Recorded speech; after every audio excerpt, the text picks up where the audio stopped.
Welcome to एरुबोल्ट IAS academy. दोस्तों, आज हम इंडिया यूएस रिलेशंस के ऊपर डिस्कशन करने जा रहे हैं। इंडो यूएस एनिग्मा इस टॉपिक का नाम है। देखिए, हमारा अगर हम देखें अभी रिसेंट पास्ट में, तो डोनाल्ड ट्रंप यहाँ के राष्ट्रपति बने हैं अमेरिका के, और राष्ट्रपति बनने के बाद से ही फिर किस तरह की गतिविधियाँ हमें देखने को मिली हैं, उसके ऊपर अगर हम थोड़ा सा ध्यान दें तो हम पाएंगे कि Trump is a so called friend of mister Modi. मतलब प्रधानमंत्री मोदी जो हैं, उनके अभिन्न मित्र हम ट्रंप को कहते थे। हम कहें या फिर लोग कहें, मतलब हमने सुना था। लेकिन आयरनी ये थी कि Modi was not invited to oath taking ceremony. Modi ji वहाँ पर नहीं पहुँचे थे, लेकिन उनकी जगह पे एक फेस सेविंग हमारी हो गई थी कि वहाँ पे एस जयशंकर को देखा गया था, वो वहाँ पे पहुँच गए थे। खैर, ये जो भी था, लेकिन इससे थोड़ा सा हमें ये पता चला कि all is not well in between India and the US. अगर हम एक और बात की बात करें तो वो ये है कि इंडिया परचेज्ड S-400 और उसके बाद ब्रह्मोस भी को डेवलपमेंट हुई है रशिया और इंडिया के बीच में। तो ये चीज़ें हुई, लेकिन जो काटसा है, यानी countering America's adversaries through sanctions act, ये टर्की के ऊपर तो लगाया था अमेरिका ने, लेकिन अमेरिका इतनी ज़रूरत नहीं कर पाया कि वो इंडिया के ऊपर काटसा लगा सके S-400 खरीदने के बाद भी। और हमने ये भी देखा कि डिफेंस के क्षेत्र में इंडिया और यूएस के बीच में काफ़ी सहयोग देखने को मिलता है। अब हम ब्रिक्स की बात करें अगर, तो रिसेंटली हमने देखा था कि रशिया के केजन में ब्रिक्स 2024 समिट हुई थी। वहाँ पे ब्रिक्स पे की बात हुई थी। ब्रिक्स पे यानी कि ब्रिक्स की जो कंट्रीज़ हैं वो अपना एक पेमेंट मैकेनिज्म निकालेंगे और आपस में उसी पेमेंट के बेसिस पे वो पे करेंगे। मतलब इंडिया इंडियन रुपी में पे कर देगा रशिया को, और रशिया रूबल में कर देगा, और उस तरह से वो वहाँ पे उनकी सेटलमेंट एडजस्टमेंट हो जाएगी। फिर ब्रिक्स करेंसी की भी बात हुई थी, और ये तो हमने देखा ही था कि कुछ नई कंट्रीज़ जो हैं वो हिस्सा बनी है ब्रिक्स का, जैसे कि इथोपिया हो गया, ईरान, यूएई, ये सब, इजिप्ट ब्रिक्स का हिस्सा बने हैं। और अभी बात चल रही है और भी कंट्रीज़, 9 कंट्रीज़ और अभी ज्वाइन करने वाली हैं। इंडोनेशिया की बात चल रही है, नॉर्थ कोरिया की भी बात चल रही है कि वो ब्रिक्स का हिस्सा बनेंगे। तो ये एक ऑल्टरनेटिव करेंसी मैकेनिज्म यहाँ पे हमें देखने को मिल रहा था कि ऐसा हो सकता है। लेकिन अब जब डी डॉलराइजेशन की यहाँ पे मुहिम शुरू हुई, तो ट्रंप ने आते ही धमकी देनी शुरू कर दी कि वो टैरिफ लगा देंगे अगर इस तरह की चीज़ होगी। और लास्ट जो टर्म थी डोनाल्ड ट्रंप की, इससे पहले वाली, जब 2016 में वो बने थे राष्ट्रपति, तो उस समय उन्होंने जीएसपी से, तो जनरल सिस्टम्स ऑफ प्रेफरेंसेस, उससे इंडिया को निकाल ही दिया था, उस लिस्ट से हटा दिया था। और उसके कारण यही हुआ था कि इंडिया को जो अपने ट्रेड में, वैसे भी हम देखते हैं कि इंडिया यूएस जो ट्रेड है वो इंडिया के फेवर में है, तो थोड़ा सा नुकसान हुआ था इंडिया को उससे। और हम रीसेंट की अब बात करें तो यूएस की मैक्सिमम प्रेशर अप्रोच, ये उन्होंने ईरान के ऊपर लगाई है। और इसका जो नुकसान है वो ईरान पे तो होगा ही, लेकिन वो इंडिया के ऊपर भी भारी पड़ने वाला है, क्योंकि मैक्सिमम प्रेशर अप्रोच में ये है कि वो जितना हो सकेगा वो सैंक्शंस का दबाव ईरान के ऊपर डालेंगे। और सैंक्शंस का जो दबाव होगा उससे क्या होगा कि जैसे ऑयल ईरान बेचता है, ऑयल रिच कंट्री है, तो अगर कोई उससे ऑयल खरीदेगा तो उस पर सैंक्शंस लग गए, तो यानी वो कंट्री ऑयल नहीं खरीद सकती, खरीदेगी तो उसका बहिष्कार फिर दूसरी कंट्रीज कर देंगी, डॉलर सिस्टम जो भी है, उनके एसेट्स फ्रीज हो जाएंगे, ये सारी चीज़ें होंगी। तो ये चीज़ अब हमने देखा था कि अभी तक चाबहार को वेवर मिला हुआ था, लेकिन चाबहार जो है उसके ऊपर भी अब सैंक्शन से जो वेवर मिला हुआ था उसे, वो हट जाएगा मैक्सिमम प्रेशर अप्रोच के तहत, और उसके बाद फिर इंडिया को इसका नुकसान होगा। डोनाल्ड ट्रंप ऐसा क्यों करना चाहते हैं? वो इसलिए क्योंकि वो कहते हैं कि वो नहीं चाहते कि ईरान के पास न्यूक्लियर वेपन्स आएँ। अगर उसके पास रेवेन्यू आएगा, पैसे आएंगे, तो वो न्यूक्लियर वेपन्स बनाएगा।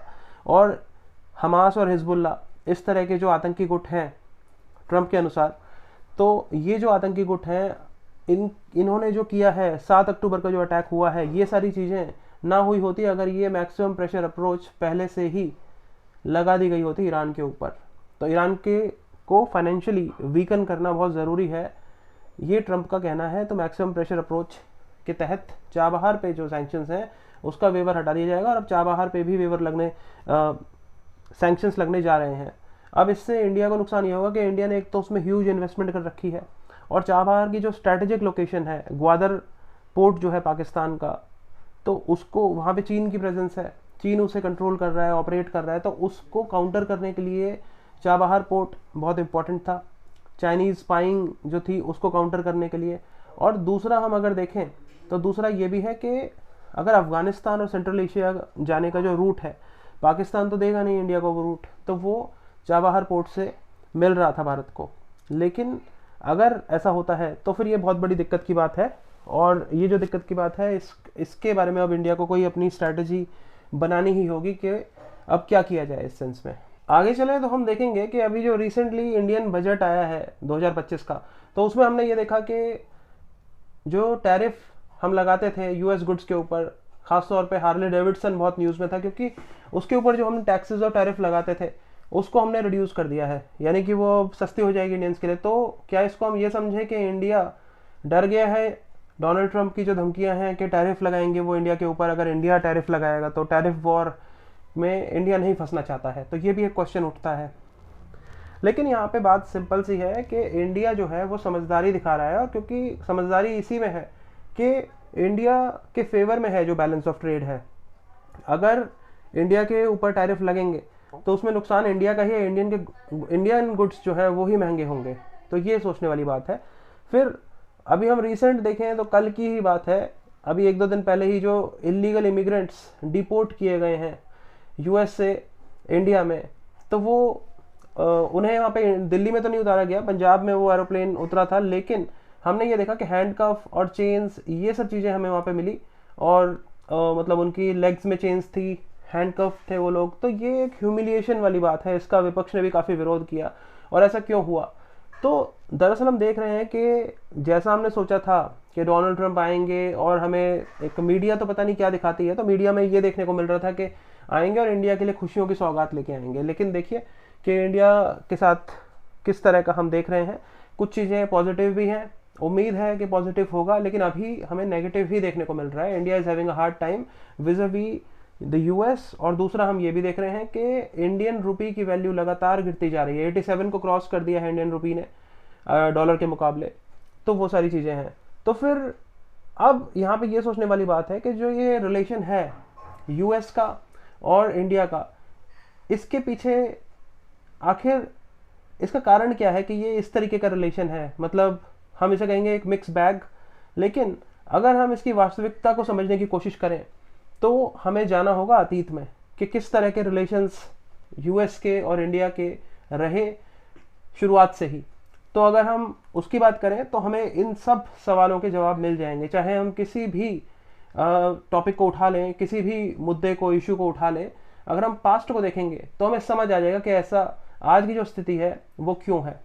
तो हम पास्ट की बात करते हैं कि किस तरह का रहा इंडिया और यूएस के बीच में। उससे पहले मैं आपको बताना चाहूँगा कि जो एड्यूबोल्ट आईएएस है, यहाँ पे मैं एक मेंटर हूँ, और इंटरनेशनल रिलेशंस मेरी खासियत है कि मैं इंटरनेशनल रिलेशंस में डील करता हूँ, और पॉलिटी, और साथ में एसए, साथ में पीएसआईआर ऑप्शनल जो है वो भी, आप अगर उसमें कोई गाइडेंस चाहते हैं तो वो भी आपको मिल जाएगी। और दूसरा, यहाँ पे आप सेशन बुक कर सकते हैं। ये सेशन जो है 30 मिनट सेशन होगा, और ये उसका प्राइस है। ये आप ऐप और वेबसाइट से इसे बुक कर सकते हैं। और जो टाइमिंग्स है मेरे जनरल वो 5 to 6:30 PM है इन द इवनिंग। लेकिन उसके अलावा भी अगर कोई टाइम अगर आप चाहते हैं तो आप मैसेज कर सकते हैं, तो हम देख सकते हैं कि भाई अगर वो उस टाइम में अवेलेबल रहूँगा तो वो चीज़ हो सकती है कि आपके साथ सेशन हमारा हो जाएगा। खैर, अब आगे बढ़ते हैं। ये तरीका है कि किस तरीके से आप बुक कर सकते हैं सेशन को। आप जाएंगे, साइन अप करेंगे वेबसाइट पे, या फिर ऐप को आप यूज़ कर लेंगे। तो यहाँ पे आप ईमेल के थ्रू साइन अप कर सकते हैं। वहाँ पे आप फ़िल्टर लगाएंगे तो आपको मेंटर मिल जाएंगे। तो जो भी मेंटर आपको चाहिए वो फ़िल्टर के थ्रू आप सर्च कर सकते हैं। यहाँ पे आप वैभव शर्मा सर्च करेंगे तो आपको मैं मिल जाऊँगा, इंटरनेशनल रिलेशंस, पॉलिटी, एसए, खासतौर पे इन सब्जेक्ट्स के लिए। उसके बाद बुकिंग टाइम आप यहाँ पे सिलेक्ट कर लेंगे और सेशन आप ज्वाइन कर लेंगे, तो सीधा आपको ये जूम पे रूट कर देगा, और वहाँ पे टाइम आने पे आपको नोटिफिकेशन आ जाएगा और मीटिंग स्टार्ट हो जाएगी। तो वो मेंटरशिप का जो सेशन है वो यहाँ पे हो सकता है इस तरह से। अब हम आते हैं अपने टॉपिक पे वापस। दरअसल इंडिया यूएस रिलेशंस जो आज हैं वो आज की बात नहीं है, वो बात है 1947 से लेके आज तक हुआ क्या है इंडिया और यूएस के बीच में, तो अगर उसको हम देखें तो उसके कारण हैं हमारे आज के रिलेशंस। तो हम देखते हैं कि क्या चीज़ें रहीं किस तरह से, राइट। तो सबसे पहले तो इंडिया यूएस रिलेशंस जो हैं, इनको अगर हम कोई संज्ञा दें तो एक बहुत इम्पॉर्टेंट एक टर्म है जो यूज़ की जाती है इनके संदर्भ में, इंडिया और यूएस के संदर्भ में, जो कि है 50 वेस्टेड ईयर्स, या फिर हम इसे लॉस्ट हाफ सेंचुरी भी कहते हैं। और ये लॉस्ट हाफ सेंचुरी इसलिए कहते हैं क्योंकि लगभग जो 50 साल थे आज़ादी के बाद से इंडिया की हिस्ट्री में, वहाँ पे इंडिया और यूएस के बीच में कोई ढंग का रिलेशन इस्टेब्लिश हो नहीं पाया था, और यहाँ पे आइडियोलॉजिकल डिफरेंसेस और एक दूसरे के अगेंस्ट और अविश्वास की स्थिति ये सारी चलती थी। तो इसलिए से 50 वेस्टेड ईयर्स की संख्या दी जाती है, लॉस्ट हाफ सेंचुरी भी इसको कहा जाता है। जैसे कि हम शुरुआत में देखें तो 1947-48 आज़ादी के एकदम बाद ही हमने देखा कि पाकिस्तान ने इन्वेजन कर दिया था इंडिया पे कश्मीर में। तो उस समय यूएस और यूके का जो स्टांस था, अगर हम उसको देखें तो यूएस और यूके जो थे वो पाकिस्तान की साइड ले रहे थे, they were pro Pakistan as far as the Kashmir issue is concerned. They wanted India to yield to Pakistan. तो इस कारण से हमें ये समझ आ गया था कि भाई यूएस यूके इंडिया की साइड नहीं लेंगे। तो ये पहली चीज़ थी जिससे कि भारत को एक हम कहेंगे निराशा हुई यूएस के रुख से। यहाँ पे इंडिया यूएस रिलेशन की बात चल रही है तो वो, और बाकी अगर हम बात करें तो इंडिया के जो रिलेशंस हैं यूएस के साथ, वो 3 फेजेस में जनरली एक्सपर्ट्स जो है डिवाइड करते हैं। और वो जो 3 फेजेस हैं वो इस तरह से हैं कि जैसे पहला फेज हो गया ये वाला, ये है 1947 से लेके 1966 का। तो ये है आइडियोलॉजिकल डिफरेंसेस। आइडियोलॉजिकल डिफरेंसेस इस तरह से कि इंडिया की आइडियोलॉजी कुछ है, यूएस की आइडियोलॉजी कैपिटलिज्म की है, लेकिन इंडिया जब 1757 से 1947 तक लगभग 190 साल एक गुलामी में रहा, ब्रिटिश गुलामी में, तो फिर उन्हें उसे पता है कि वो पूंजीवाद के कारण, इंपीरियलिज्म के कारण, कॉलोनिज्म के कारण ही उसको गुलामी झेलनी पड़ी थी। तो इसलिए वो कैपिटलिज्म से बहुत ज़्यादा उसको एक तरह से इरिटेशन थी या फिर एलर्जी थी। तो ये एक कारण हो सकता है कि यूएस की तरफ वो वैसे ही नहीं जाना चाहता था, क्योंकि वो कैपिटलिस्ट जो एक ब्लॉक था उसका अगुआ था। और दूसरा हम ये भी देखें कि वो पाकिस्तान की साइड ले रहे थे। तो ये चीज़ हो गई। अब अगर हम 1949 की बात करें तो इसमें सबसे पहले हमने देखा कि इंडिया ने रिकॉग्नाइज किया था चाइना को। India recognises China as a communist country. India communist नहीं था, इंडिया इज़ अ लाइक हम कह सकते हैं कि मिक्स्ड इकोनॉमी थी और डेमोक्रेसी इंडिया है शुरू से ही, लेकिन इंडिया ने कम्युनिस्ट चाइना को रिकॉग्नाइज किया। उसको बाकी देश रिकॉग्नाइज नहीं कर रहे थे, लेकिन इंडिया ने किया उसे रिकॉग्नाइज। उसके बाद अमेरिका ने यूएनएससी की परमानेंट सीट ऑफर करी इंडिया को, लेकिन यहाँ पे ऐसा कहा जाता है कि उसको डिनाई कर दिया था इंडिया ने। उन्होंने कहा कि उन्हें नहीं चाहिए वो। उसके बाद इसका रीज़न जो है वो कई इसके ऊपर बातें होती हैं, लेकिन यहाँ पे सिर्फ इतना है कि इंडिया ये समझ रहा था कि उसके बदले में कुछ कॉस्ट्स के साथ आएगा वो, और कुछ पोस्ट हॉक कंडीशंस होंगी, उन कंडीशंस को फुलफिल करना पड़ेगा, और उन कंडीशंस को फुलफिल कर पाना इंडिया के बस में नहीं था। वो हम आगे डिस्कस करेंगे तो आपको समझ आएगा। फिर आगे बात करते हैं 1950 के कोरियन क्राइसिस की। तो 1950 से लेकर 1953 तक ये Korea, north Korea south Korea के बीच में जो युद्ध हुआ था 38th पैरेलल, तो वहाँ पे 38th पैरेलल को पार करने के लिए एक रेजोल्यूशन लेके आया था यूएस से, और उसमें चाइनीज़ जो इंटरवेंशन हुई थी उसके खिलाफ वो चाइना को बेलिजरेंट स्टेट के तौर पे ब्रांड करना चाहता था, उसके खिलाफ सैंक्शंस लाना चाहता था। तो इन सब को अपोज किया था, इसके अगेंस्ट वोट किया था इंडिया ने। मतलब इंडिया ने कहा कि भाई जो यूएस है, यूएन फोर्सेज है, वो 38th पैरेलल को क्रॉस नहीं करेंगी, यानी साउथ कोरिया से नॉर्थ कोरिया नहीं जाएंगी। और चाइना को बेलिजरेंट डिक्लेयर करने की जो बात थी, यूएस बैक्ड रेजोल्यूशन, उसको भी अपोज किया था इंडिया ने। फिर 1951 की बात करें तो 1951 में सैन फ्रांसिस्को पीस ट्रीटी जो थी उसको इंडिया ने अपोज किया, उसका बहिष्कार किया।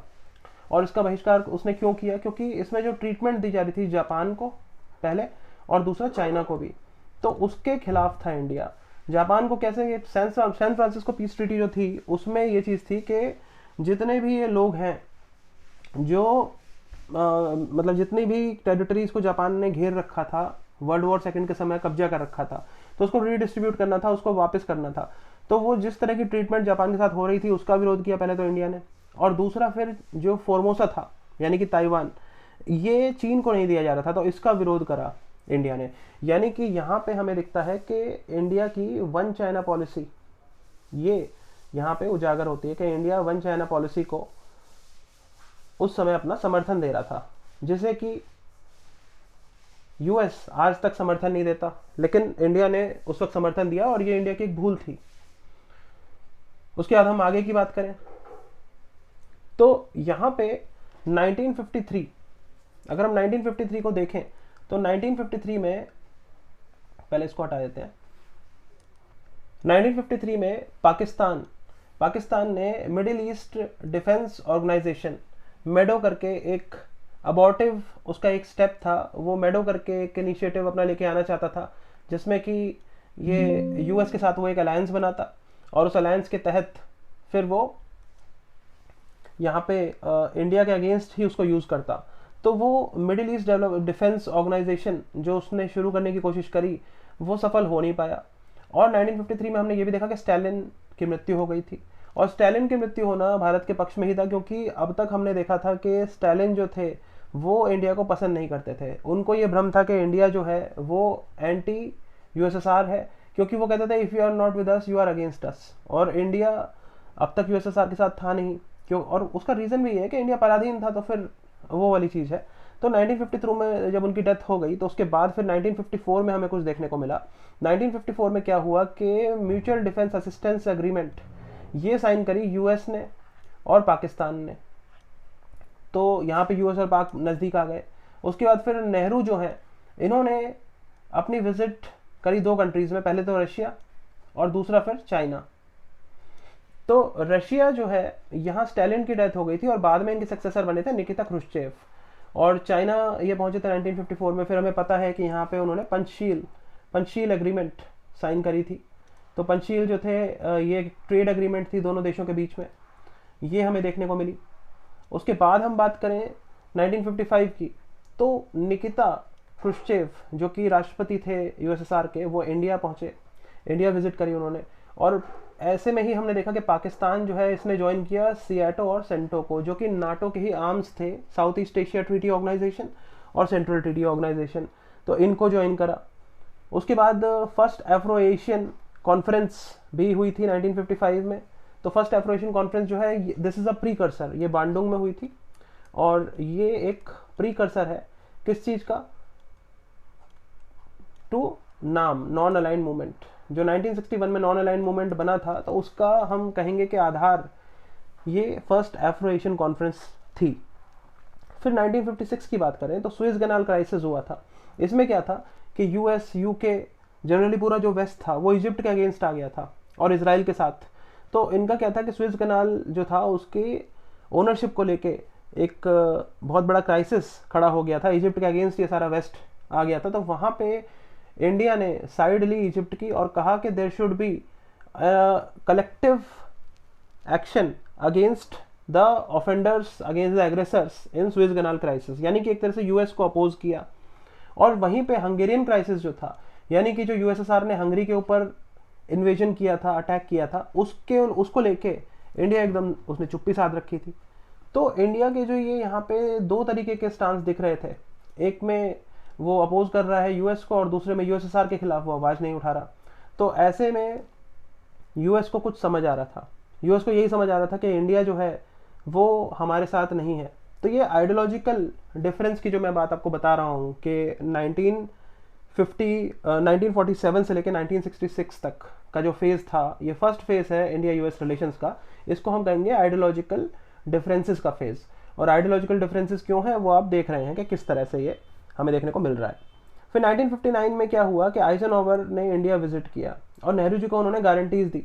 उन्होंने ये गारंटीज दी कि भैया हम जो 1954 म्यूचुअल डिफेंस असिस्टेंट एग्रीमेंट हुई है हमारी पाकिस्तान के साथ, और सियाटो और सेंटो का जो मेंबर बना है पाकिस्तान, तो इसके तहत ये हमारे मिलिट्री अलायंस है, पाकिस्तान मिलिट्री अलाई है यूएस का, तो उसको मिलिट्री अलाई है तो उसको मिलिट्री हार्डवेयर मिलेगा, तो वेपन्स मिलेंगे। तो वो जो मिलिट्री हार्डवेयर और वेपन्स मिलेंगे ये इंडिया के अगेंस्ट यूज़ नहीं होंगे, ये आइजनहोवर ने नेहरू जी को गारंटीज दी थी। लेकिन उसके बाद हमने देखा कि क्यूबन रेवोल्यूशन हुआ, और उसके क्यूबन रेवोल्यूशन के बाद क्यूबा एक कम्युनिस्ट कंट्री के तौर पे इस्टेब्लिश हुआ, तो उसको फिर इंडिया ने रिकॉग्निशन दे दिया। तो फिर यूएसए को समझ आया कि भाई यूएसए के नीचे ही क्यूबा है, और क्यूबा को फिर रिकॉग्निशन मिल रहा है इंडिया की तरफ से। तो फिर उसको समझ आया कि इंडिया उसके बहकावे में आने वाला नहीं है। जिस तरह से सोच रहा है अमेरिका कि वो इंडिया को जिस अब सोचे कि अपने ही चारों पे अपने ट्यून्स पे नचा लेगा, तो वो चीज़ पॉसिबल नहीं है, इतना आसान नहीं है। फिर हम 1961 की बात करते हैं। तो 1961 में हमने देखा कि पहले तो नाम इस्टेब्लिश हुआ, ये हमने देखा था, और दूसरी चीज़ ये है कि पोर्चुगल जो कि नाटो का मेंबर है, यानी कि यूएस का एलाई है, वो मिलिट्री एलाई है, और वो जो पोर्चुगल है उसको गोवा से, यानी गोवा को फ्री करा लिया इंडिया ने। तो फिर जब इंडिया ने पोर्चुगल को बाहर निकाला तो यूएस उसका विरोध कर रहा था काफ़ी, लेकिन यूएस के विरोध को चलने नहीं दिया इंडिया ने, उसकी एक नहीं सुनी, और हमने देखा फाइनली पोर्चुगल को बाहर निकाल दिया था। तो पोर्चुगल को जब 1961 में एविक्ट कर दिया था, तो उसके बाद सैंक्शंस लगाए गए इंडिया के ऊपर। लेकिन ये जो यूएस सैंक्शंस लगे थे इंडिया के ऊपर, इनको काट दिया गया, किसने? वीटो कर दिया यूएसएसआर ने। कैसे किया कि इसने लगाया इंडिया के ऊपर यूएस ने, यूएसएसआर ने लगा दिया पोर्चुगल के ऊपर, ऐसे था। तो फिर दोनों जो ये सैंक्शन थे आपस में कट गए। उसके बाद 1962 में हमने देखा कि चाइना ने इंडिया के ऊपर 1962 में चाइना ने इंडिया के ऊपर इन्वेजन किया, और जो ये इन्वेजन था इसमें हम ये देख रहे थे कि यूएस का जो स्टांस था ये एक आश्चर्यजनक रूप से ऐसा था जिसकी कल्पना नहीं करी जा सकती थी। क्योंकि जो चाइना ने इन्वेड किया इंडिया को, तो यहाँ पे यूएसएसआर जो था उसकी और इंडिया की बहुत, हम देख रहे थे कि बहुत करीब आ रहे हैं वो, क्योंकि यूएसएसआर काफ़ी मदद भी कर रहा था इंडिया की। हम ये देख रहे थे कि पीएसयूज जो हैं उसमें वो मदद कर रहा है, निकिता क्रुश्चेव 54 में आए भी थे इंडिया में, तो वो सारी चीज़। लेकिन यहाँ पे यूएसएसआर क्या कर रहा है? क्या वो चाइना के अगेंस्ट इंडिया की मदद कर रहा है, या फिर अपने जूनियर पार्टनर चाइना की मदद कर रहा है? यहाँ पे वो एक डायलेमा में फंस गया था। और दूसरा ये भी था कि क्यूबन मिसाइल क्राइसिस के कारण यूएसएसआर खुल के नहीं आ पा रहा था यहाँ पे, ना इंडिया के साथ और ना ही चाइना के खिलाफ, ना चाइना की तरफ। तो यहाँ पे नेहरू जी ने मदद मांगी यूएस के प्रेसिडेंट से, और यूएस का जो स्टांस था वो बहुत ही सरप्राइजिंगली हमने देखा कि यूएस ने अपनी शिप एंटरप्राइज भेज दी चाइना के लिए, कि चाइना को डराने के लिए या उस पर अटैक करने के लिए जो भी था। तो इस तरह से उन्होंने भेजी अपनी शिप, और वो शिप जैसे ही भेजी तो फिर पहले तो उन्होंने शिप भेजी, और दूसरा उन्होंने एक काम और किया, उन्होंने पाकिस्तान को भी मनाया। पाकिस्तान उनका मिलिट्री अलाई है, तो उस मिलिट्री अलाई को ये कहा कि भाई इंडिया और चाइना का युद्ध हो रहा है, और एक तरफ जहां उनका अक्साई चीन में युद्ध हो रहा है, तो पाकिस्तान को ये बोल दिया कि वेस्टर्न साइड से आप अटैक नहीं करोगे इंडिया के ऊपर। तो ये गारंटीज ली। पाकिस्तान एक तरह से बहुत ज़्यादा दिक्कत में आ गया था इस बात से, क्योंकि उसको लग रहा था कि भाई हम फ़ायदा उठा लेंगे यहाँ पे, वो चाइना से भिड़ेगा और दो फ्रंट पे वॉर हो जाएगा। जैसे आप देखेंगे यहाँ पे कि इस तरफ चाइना के साथ ये हमारा युद्ध हो रहा था, और जो ये युद्ध हो रहा था तो यहाँ पे इस अक्साई चीन को तब 1962 में ऑक्यूपाई भी कर लिया था चीन ने, तो इसे चाइना ऑक्यूपाइड कश्मीर कहते हैं। और यहाँ से पाकिस्तान अटैक नहीं करेगा इंडिया के ऊपर, यहाँ से अटैक नहीं करेगा। तो इस बात की गारंटी जो है वो यूएस ने पाकिस्तान से ले ली थी। अब जो शिप यहाँ पे जैसे ही डिस्पैच करी गई चाइना के खिलाफ, तो चाइना ने यूनिलेटरली 31 दिन हो गए थे वॉर को इंडिया और चाइना के बीच में, तो यूनिलेटरली चाइना ने वॉर को कह दिया कि हम वॉर ख़त्म करते हैं, और दे स्टेप्ड बैक, तो वॉर रुक गया था। तो यहाँ पे हमने देखा कि यूएस ने मदद करी इंडिया की, लेकिन जो मदद करी वो उसने क्यों करी थी? वो बेसिकली ये चाहता था कि इंडिया जो है वो उनके फोल्ड में आ जाए, कैपिटलिस्ट ब्लॉक का मेंबर बन जाए, उनका जूनियर पार्टनर बन जाए, उनका कैंप फॉलोअर बन जाए। लेकिन इंडिया ने ऐसा नहीं किया, क्योंकि जो पोस्ट हॉक कंडीशंस आई, इसके बाद जो कंडीशनैलिटीज़ इंडिया पे लगाई गई, तो उसको हम देखते हैं कि कश्मीर के ऊपर कहा गया इंडिया को कि आप पाकिस्तान की बात मान जाओ, yield as far as Kashmir is concern, you yield before Pakistan on Kashmir issue. ये यूएस ने और यूके ने कहा। उसके बाद वॉइस ऑफ अमेरिका फियास्को भी हमें देखने को मिला था। उसमें क्या था कि ट्रांजिस्टर्स खरीदे थे इंडिया ने, इंडियन ओशन में वो लगा रखे थे, और वो अमेरिकन ट्रांजिस्टर्स थे। तो वहाँ पे अमेरिका ने ये कहा कि हमें यूज़ करने दो ये अगेंस्ट चाइनीज़ प्रोपोगंडा, हमें चाइना के अगेंस्ट यूज़ करने हैं, चाइना की स्पाइंग करनी है सब। लेकिन इंडिया ने मना कर दिया, India did not oblige US से, और ये कहा कि भाई we are a non aligned nation, हम किसी के यहाँ पे मिलिट्री अलाई नहीं बन सकते। तो इसलिए फिर यूएस को समझ आया कि भाई कुछ भी कर लो, आप इंडिया को अपनी साइड नहीं ले सकते। कोशिश यही थी, भरसक प्रयास कर रहा था अमेरिका कि किसी तरह कैपिटलिज्म के फोल्ड में आ जाए इंडिया।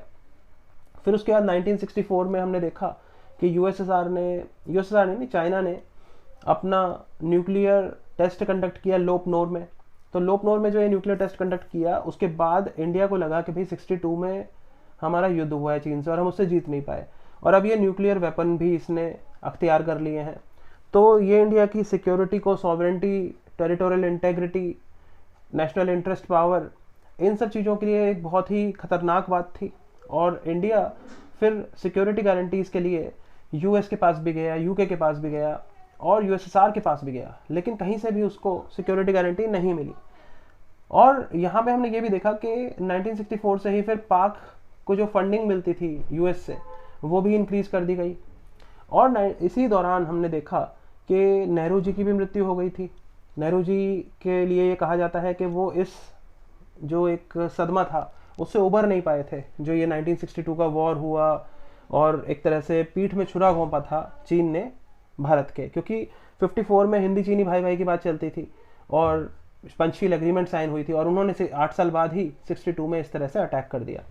फिर एक पिंडी पाक पेकिंग एक्सिस भी यहाँ पे फॉर्म हो गया। पिंडी तो हो गया पाकिस्तान, रावलपिंडी, पेकिंग हो गया बीजिंग चाइना, और ये इंडोनेशिया, पिंडी पेकिंग जकार्ता एक्सिस, तो इसे हम जकार्ता कह देंगे। यानी कि इंडोनेशिया एक वेस्टर्न साइड से हम देखेंगे कि पाकिस्तान, और नॉर्दर्न और नॉर्थ ईस्टर्न साइड से हम देखेंगे कि चाइना, और साउथ ईस्टर्न साइड से हम देखेंगे इंडोनेशिया। मतलब ये इंडिया है, अगर आप इसको इंडिया मान लें तो यहाँ से पाकिस्तान, यहाँ से चाइना और यहाँ से इंडोनेशिया।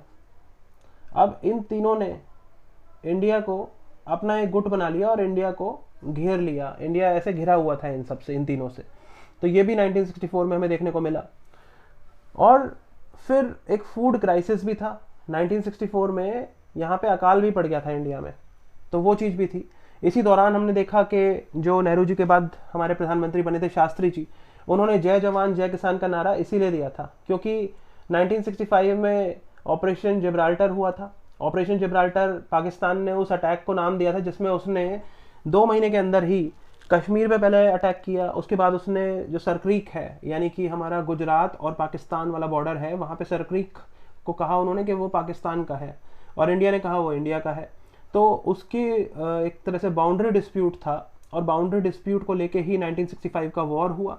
और जो वो वॉर हुआ तो उसमें फिर क्योंकि फौजी लड़ाई कर रहा था पाकिस्तान के साथ, तो जय जवान और जय किसान इसलिए क्योंकि अकाल पड़ा हुआ था, तो जो मनोबल बढ़ाना है किसान का, तो उसको लेके तो ये चीज़ थी। अब यहाँ पे यूएस जो है उसने बैन लगा दिया था कि वो वेपन्स नहीं देगा पाकिस्तान को, लेकिन उसने जो पाकिस्तान पे बैन लगाया, क्योंकि क्या था कि पाकिस्तान यहाँ पे यूज़ कर रहा था कौन से वेपन्स, वो वाले जो उसको 54 और 55 में म्यूचुअल डिफेंस असिस्टेंस एग्रीमेंट और सेंटो और सियाटो के जो मिलिट्री अलायंस है उसके तहत, म्यूचुअल डिफेंस असिस्टेंस एग्रीमेंट के तहत कम्युनिज्म को कंटेन करने के लिए वो आइजनहोवर ने कहा भी था कि इंडिया के अगेंस्ट यूज़ नहीं होंगे, और वो पाकिस्तान यूज़ कर रहा है। तो फिर जब यूएस के पास और कुछ नहीं था, उन्होंने कहा कि चलो हम वेपन्स नहीं देंगे, वेपन्स पे बैन लगा दिया। लेकिन यहाँ पे फ़ायदा उठाया 1962 में भारत को धोखा देने वाले चीन ने फ़ायदा उठाया और पाकिस्तान को वेपन्स देने स्टार्ट कर दिए। तो ये चीज़ थी। यहाँ पे हमने देखा कि 1955 में जो फर्स्ट एफ्रो एशियन कॉन्फ्रेंस हुई थी, वहाँ पे चीन ने नोटिस कर लिया था कि पाकिस्तान को यूज़ करना है अगेंस्ट इंडिया, ये चीज़ उसने डिसाइड कर ली थी।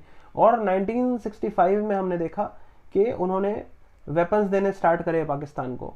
और हम आगे देखेंगे इससे फर्दर 10 साल बाद 76 में हम देखेंगे कि उन्होंने न्यूक्लियर, जब 74 में न्यूक्लियर टेस्ट हमारा हुआ था तो उसके बाद भी उन्होंने कुछ किया था पाकिस्तान के साथ, तो वो हम आगे अभी देखेंगे। तो इस तरह से पाकिस्तान और चाइना करीब आते गए, और अब आगे देखते हैं।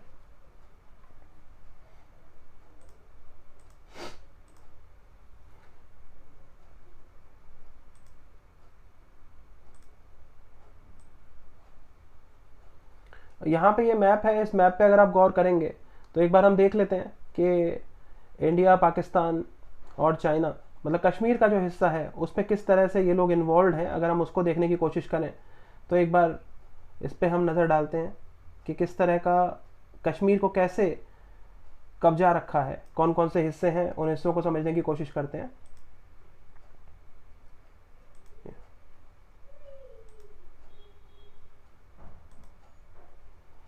जैसे ये आप देखेंगे कि ये तो हो गया गिलगिट बल्तिस्तान, जो हम पीओके कहते हैं ना, और ये हो गया आज़ाद कश्मीर कहा जाता है इस हिस्से को, ये नीचे वाला जो है, और ये गिलगिट बल्तिस्तान है, इस तरह से ये है।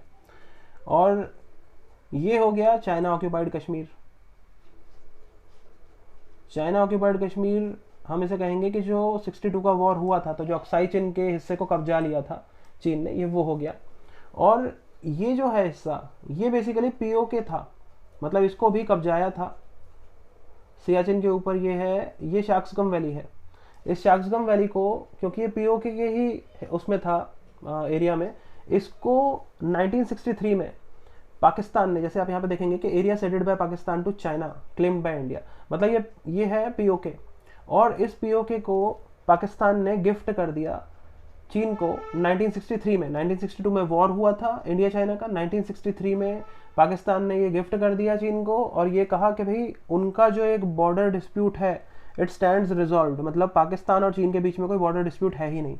तो बेसिकली इंडिया की टेरिटरी को पहले इंडिया से कब्जाया गलत तरीके से, और उसके बाद चाइना को गिफ्ट कर दिया। तो ये है, इसके नीचे हम देखते हैं यहाँ पे सियाचिन ग्लेशियर ये सब है। तो ये है, और ये हमारा कश्मीर का वो हिस्सा है जो इंडिया के पास है। तो ये सारी चीज़ें हैं। अब हम फर्दर आगे देखते हैं।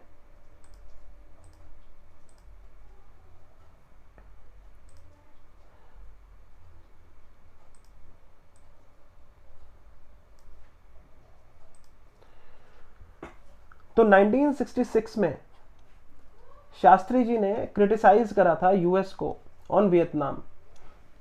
1966 में उन्होंने क्रिटिसाइज क्यों, जैसे हमने देखा कि 1947 से 1966 तक का जो फेज था इंडिया और यूएस रिलेशंस का, उसको हम फेज 1 कह रहे थे, और वो था फेज ऑफ आइडियोलॉजिकल डिफरेंसेस।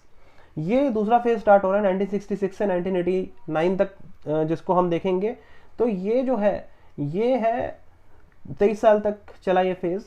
तो इसमें क्या है कि ये है फेज ऑफ स्ट्रेटेजिक कॉन्ट्रडिक्शंस, मतलब अभी तक तो सिर्फ आइडियोलॉजिकल डिफरेंसेस ही देखने को मिल रही थी, लेकिन अब स्ट्रेटेजिकली भी कॉन्ट्रडिक्शंस बहुत ज़्यादा आ गई हैं दोनों के बीच में। और एक तरह से ये दिक्कत वाली बात है, मतलब दुश्मनी वाली ही बात है कि यूएस पूरी कोशिश करेगा कि वो जितना ज़्यादा से ज़्यादा नुकसान हो सके इंडिया को वो पहुंचाए। तो उस तरह की चीज़ हमें देखने को मिलेगी। तो वो स्ट्रेटेजिक कॉन्ट्रडिक्शंस की जो बात है, अब हम देखते हैं कि कैसे वो चीज़ शुरू हुई। सबसे पहले तो ये है कि भाई शास्त्री जी ने ओपनली क्रिटिसाइज कर दिया यूएस को ऑन वियतनाम वॉर। ये जो वियतनाम वॉर है 1964 में शुरू हो गया था, और ये यूएसए के लिए कलंक की तरह ही है, क्योंकि 1964 में शुरू हुआ, बहुत लंबा चला, लेकिन इसमें यूएस जीत नहीं पाया। वियतनाम के बारे में ये बताया जाता है कि वहाँ के जो बच्चा है ना, वो पत्थर उठा उठा के यूएस के हवाई जहाज हैं उनको मार रहे थे उन हवाई जहाज़ों पे, मतलब इतना जीवट वाले लोग थे वियतनाम में। तो यूएस जीत नहीं पाया वियतनाम से। एजेंट ऑरेंज को लेके भी हमें पता है कि ह्यूमन राइट्स का बहुत बड़ा चैंपियन बनता है यूएसए, लेकिन एजेंट ऑरेंज वाला जो है वो एक बदनुमा दाग है यूएस के इतिहास में, और यूएस का तो है डबल स्टैंडर्ड्स उसके रहते ही हैं। तो एजेंट ऑरेंज वहाँ पे उसने छिड़का वहाँ पे, तो ये सारी चीज़ थी। अब इसके जवाब में यूएस को भी कुछ करना था, कि शास्त्री जी ने क्रिटिसाइज कर दिया यूएस को वियतनाम वॉर पे। अब यूएस ने यहाँ पे पलटवार किया PL 480 को कैंसिल करके। PL 480 क्या है कि PL 480 बेसिकली एक फूड ग्रेन्स जो होती हैं, वो फूड ग्रेन्स इंडिया में भेजी जाती थी। तो फूड ग्रेन्स भेजनी जो है वो सस्पेंड कर दी यूएसए ने इंडिया में। तो इंडिया में वैसे ही हमें पता है कि 1965 में वो फूड क्राइसिस आ रहा था, तो वो चीज़ थी।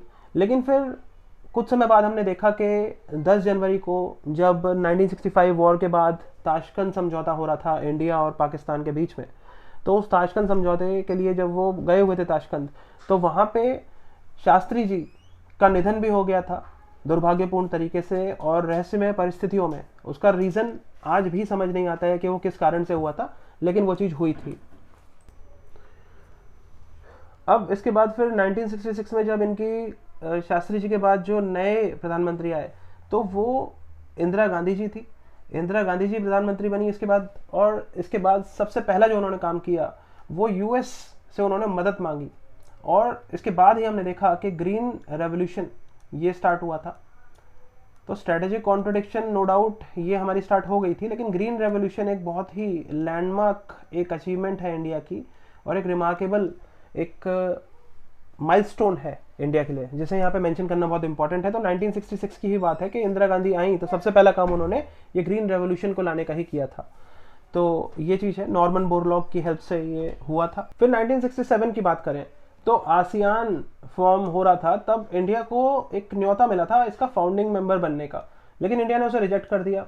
रिजेक्ट क्यों करा? क्योंकि आसियान जो है उसको हम सीधे शब्दों में देखें तो यहाँ पे जितने भी इसके जो मेंबर्स थे, थाईलैंड हो गया, इस तरह से इंडोनेशिया, सब यहाँ पे ये देखा जा रहा था कि ये जो कंट्रीज हैं ये प्रो यूएस हैं, बेसिकली कैपिटलिस्ट ब्लॉक के साथ है, और एंटी यूएसएसआर है, एंटी कम्युनिस्ट कंट्रीज हैं ये।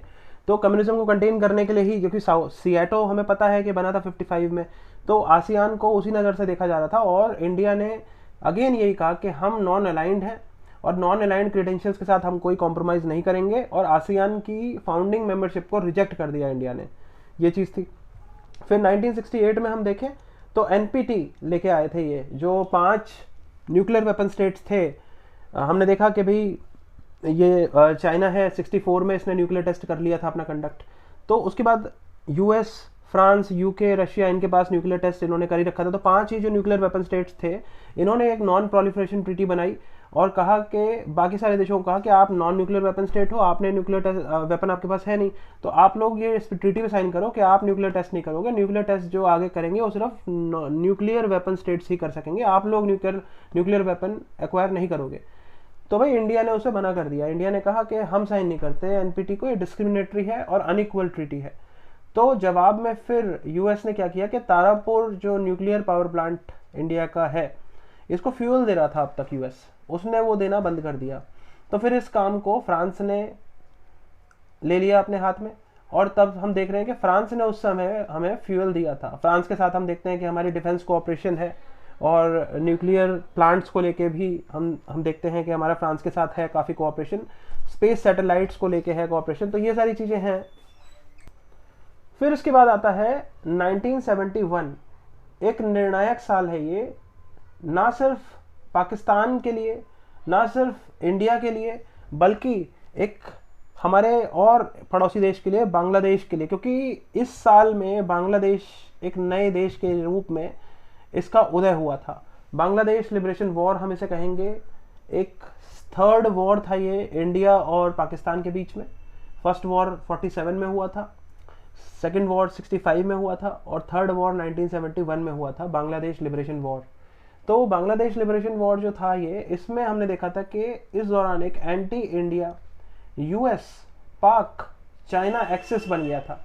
मतलब अभी क्या है कि यूएस और पाकिस्तान तो साथ में थे ही, लेकिन जब हमने देखा कि पाकिस्तान और चाइना भी करीब आ गए थे 1955 में भी और 1965 में भी, जब यूएस ने अपने वेपन्स देने से मना कर दिया था पाकिस्तान को 65 वॉर में, तो चाइना ने दिए थे वेपन्स पाकिस्तान को। तो चाइना और पाकिस्तान करीब आ रहे थे और यूएस भी यहाँ पे आ गया था। तो वो किन परिस्थितियों में आया था उनको अब हम यहाँ पे देखते हैं। दरअसल 1971 में ऑपरेशन सर्चलाइट, ये बहुत इंपॉर्टेंट है। ये ऑपरेशन सर्चलाइट जो है ये क्या है कि वेस्ट पाकिस्तान यानी आज का पाकिस्तान और ईस्ट पाकिस्तान यानी कि आज का बांग्लादेश, ये 2 इलाके थे। अब जैसे ये इंडिया है, अब ऐसे ले लेते हैं हम इसको कि जैसे ये कश्मीर हो गया, ये इंडिया है मान लीजिए, ठीक है, इस तरह से ये हो गया। तो यहाँ पे ये हो गया वेस्ट पाकिस्तान, और यहाँ पे ये हो गया, इसको ये नॉर्थ ईस्ट हो गया, ये हो गया ईस्ट पाकिस्तान। तो जो वेस्ट पाकिस्तान है ये तो उर्दू बोलता था, और ये बांग्ला भाषा इस तरह का था। तो जब वेस्ट पाकिस्तान है ये अपनी उर्दू इसके ऊपर थोपना चाह रहा था, तो एक तरह से कल्चरली इस चीज इसके ऊपर डोमिनेट करना चाह रहा था वो। और दूसरा ये भी था कि यहाँ पे जो नेता थे शेख मुजीबुर रहमान, चुनाव हुए, और चुनाव में ये था कि शेख मुजीबुर रहमान अगर जीत गए तो वो बांग्लादेश को अलग देश के रूप में हटा, पाकिस्तान से अलग कर देंगे वो। ये भी एक खतरा था यहाँ के वेस्टर्न पाकिस्तान के जो लोग थे उनको, खतरा था वहाँ के हुक्मरानों को। और दूसरा जब चुनाव हुए तो देखा गया कि शेख मुजीबुर रहमान के जो अवामी लीग है पार्टी, उसके इतनी सीटें आ गई थी कि वो ना सिर्फ यहाँ पे रूल करते, वो यहाँ पे भी रूल करते, यानी कि ईस्ट पाकिस्तान के ऊपर, ईस्ट पाकिस्तान जो है वो वेस्ट पाकिस्तान के ऊपर भी रूल करता। तो इन सब बातों के कारण हमने देखा कि वेस्ट पाकिस्तान ने फिर यहाँ पे इनके ऊपर ऑपरेशन सर्चलाइट लॉन्च कर दिया। और ऑपरेशन सर्चलाइट क्या था, इसमें बेसिकली ये था कि जो यहाँ के हिंदू थे, हिंदू बांग्ला भाषी मुसलमान, अगर मुसलमान भी थे जो कि बांग्ला भाषी थे और हिंदू थे, तो इन लोगों के ऊपर और भी माइनॉरिटीज़ जो थी उनके ऊपर एट्रोसिटीज़ कमिट करना शुरू कर दिया वेस्ट पाकिस्तान ने।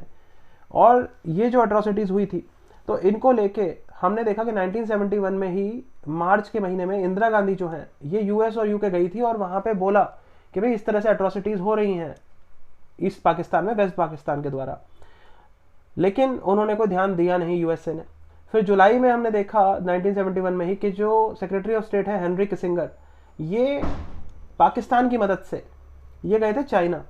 ये पहली बार हमने देखा कि जो एंटी इंडिया यूएस पाक चाइना एक्सेस बना ना, तो ये एंटी इंडिया यूएस पाक चाइना एक्सेस जो बना ये पाकिस्तान की मदद से बना था। तो हेनरी किसिंगर जुलाई में यूएस के सेक्रेटरी ऑफ स्टेट यानी कि फॉरेन मिनिस्टर, ये पाकिस्तान की मदद से चाइना गए। अब जब ये चाइना गए और इसके अगले साल हमने देखा था 1972 में जो प्रेसिडेंट है यूएस के निक्सन, वो गए थे फिर चाइना। तो बेसिकली जो यूएस चाइना करीब आ गए थे ये पाकिस्तान की मदद से आए थे।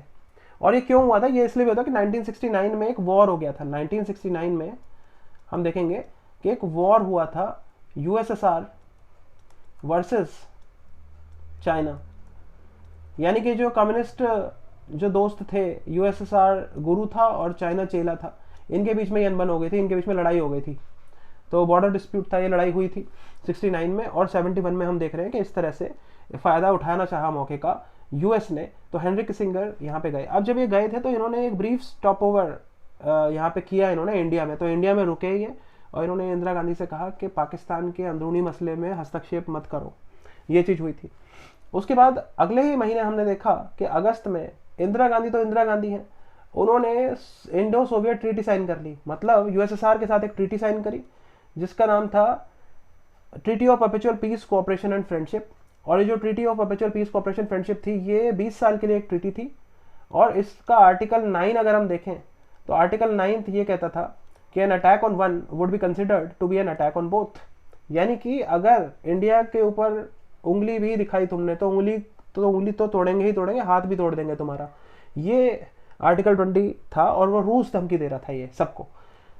फिर अक्टूबर में हमने देखा कि अक्टूबर में क्या हुआ कि यूएस ने अपना आखिरी दाव चल दिया, चाइना को यूएनएससी का परमानेंट मेंबर बना दिया।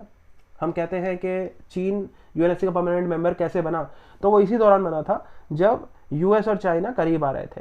तो इंडिया ने तो 1950s में इंडिया को मिल रहा था ऑफर उसकी शुरुआत में, तो इंडिया ने तब वो रिजेक्ट कर दिया था, लेकिन चाइना ने यहाँ पे मौके का फ़ायदा उठाया और वो यूएनएससी का परमानेंट मेंबर बन गया। फिर दिसंबर में हमने देखा फाइनली 3 दिसंबर से 16 दिसंबर तक ये वॉर चला था। और जो ये वॉर चला इसके बाद हमें एक नए देश के रूप में बांग्लादेश मिला, जब ईस्ट पाकिस्तान को वेस्ट पाकिस्तान से अलग कर दिया था इंडिया की मदद से। अब इसमें हुआ क्या था, ये क्यों हुआ था, बेसिकली रिफ्यूजी क्राइसिस हुआ। रिफ्यूजी क्राइसिस क्या था कि लगभग 1 करोड़ के आसपास बांग्लादेशी, क्योंकि ऑपरेशन सर्चलाइट चल रहा था जहाँ पे नरसंहार हो रहा था माइनॉरिटीज़ के ऊपर, हिंदूज़ के ऊपर, बांग्ला स्पीकिंग मुस्लिम्स के ऊपर, इन सब के ऊपर नरसंहार हो रहा था। तो इन्होंने इससे बचने के लिए ये अपना पलायन करेंगे। अब ये पलायन करेंगे तो क्या ये बे ऑफ बंगाल में कूद जाएंगे? नहीं, ये इंडिया में जाएंगे ना ऐसे। तो ऐसे ये इंडिया में घुस गए। अब 1 करोड़ के आसपास रिफ्यूजीज इंडिया में आ गए, तो इंडिया को डिस्टेबलाइज इंडिया इससे होगा। मतलब अगर हम देखें तो सोशल पर्सपेक्टिव से देखें, इकोनॉमिक पर्सपेक्टिव से देखें, तो हर पर्सपेक्टिव से वो इंडिया के लिए भारी पड़ने जा रही थी वो चीज़। तो इसलिए इंडिया ने इस ग्राउंड पे इंटरफेयर किया यहाँ पे। और शेख मुजीबुर रहमान की जो आवामी लीग थी, मुक्ति वाहिनी, उन्होंने एक सेना शुरू करी थी, उसको वेपन्स भी सप्लाई करे। और यहाँ पे यूएसएसआर के जो वेपन्स इंडिया को मिले हुए थे 1971 के वॉर में, 1965 के वॉर में, उन सब वेपन्स को सप्लाई किया गया बांग्लादेश के लिबरेशन में भी आवामी लीग को, मुक्ति वाहिनी को। तो ये सारी चीज़ थी। अब इसके बाद बांग्लादेश बन गया। अब यूएस के पास क्या बचा है, यूएस के पास अब यही बचा है कि यूएस फिर से सैंक्शन लगा देगा इंडिया के ऊपर। लेकिन सैंक्शन यूएस लगाएगा इंडिया के ऊपर, उस सैंक्शन को वीटो कौन कर देगा, यूएसएसआर कर देगा। यूएनएससी का जो परमानेंट मेंबर है, दोनों है, तो वो सैंक्शन लगाएगा यूएसएसआर उसको वीटो कर देगा। तो बेसिकली जो यूएस के सैंक्शंस हैं वो कारगर सिद्ध हो ही नहीं पा रहे थे इंडिया के ऊपर। अब हम आगे देखते हैं नेक्स्ट क्या हुआ इसके बाद।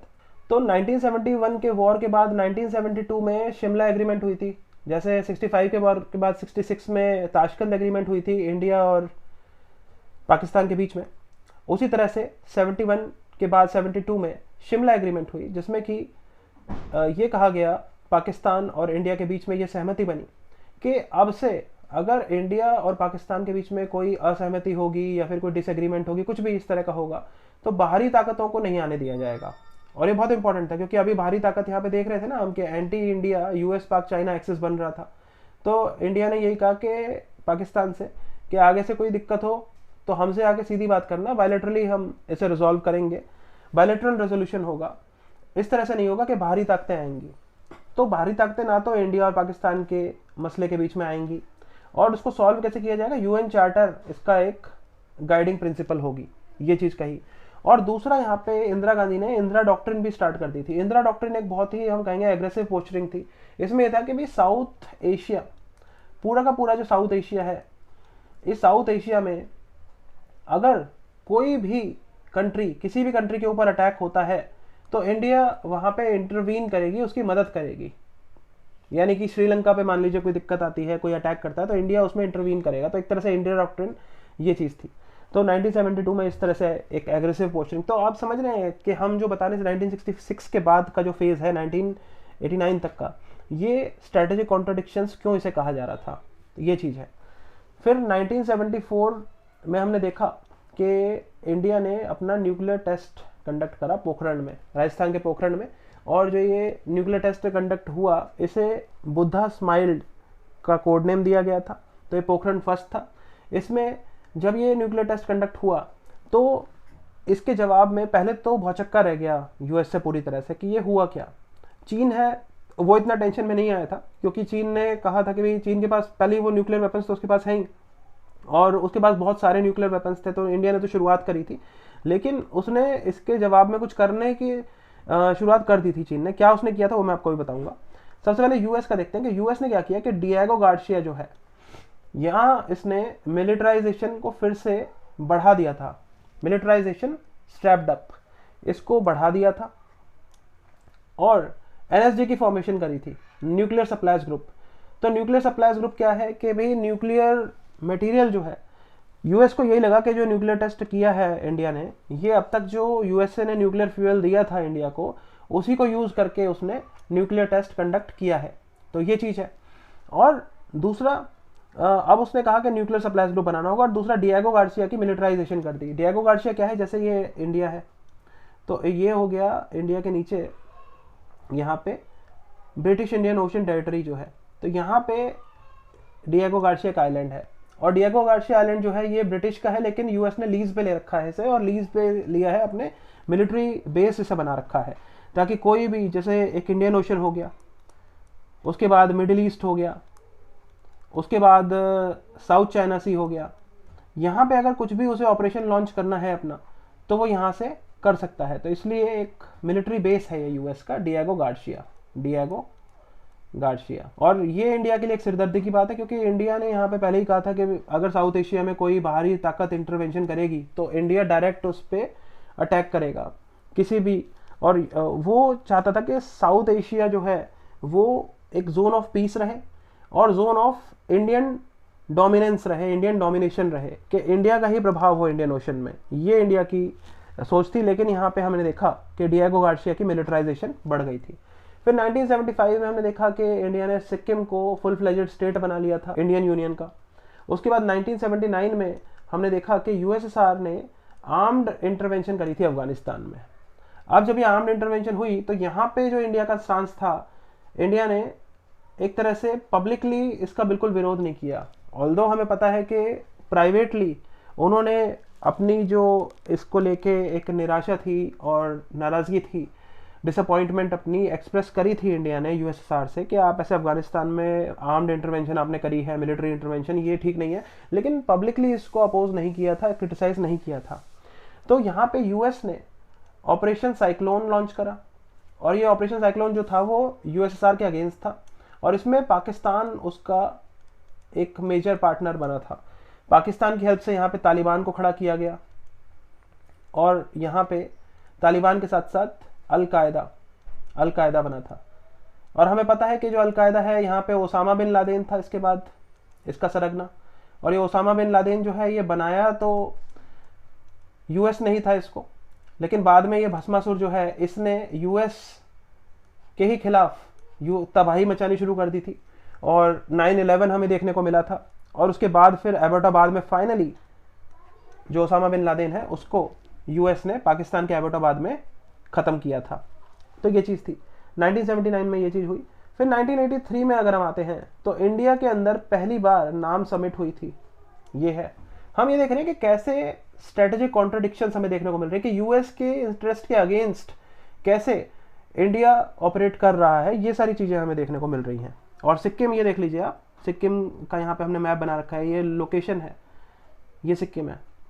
अगर हम देखेंगे यहाँ पे तो ऐसे होगा कि जैसे नेपाल, सिक्किम, भूटान, अरुणाचल प्रदेश, आप ऐसे ऐसे याद कर सकते हैं, एन नेपाल, सिक्किम, भूटान, अरुणाचल प्रदेश, NSBA, ठीक है, ये हो गया। 1988 में राजीव गांधी, 1984 में असैसिनेशन हो गई थी इंदिरा गांधी जी की 31 अक्टूबर।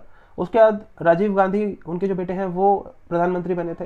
तो राजीव गांधी जो हैं ये एक मॉडर्न आउटलुक वाले नेता थे, और इनकी जो पॉलिसी थी वो मॉडर्नाइजेशन की थी, ये डाइवर्सिफिकेशन ऑफ देयर बेस की थी, और हाई टेक्नोलॉजी को ये लेके आना चाहते थे।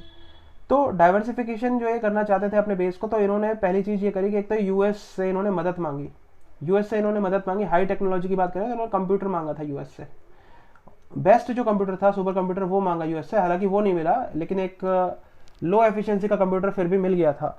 तो इसीलिए कहा जाता है कि राजीव गांधी इंडिया में कंप्यूटर लेके आए थे। तो ये वो चीज़ है।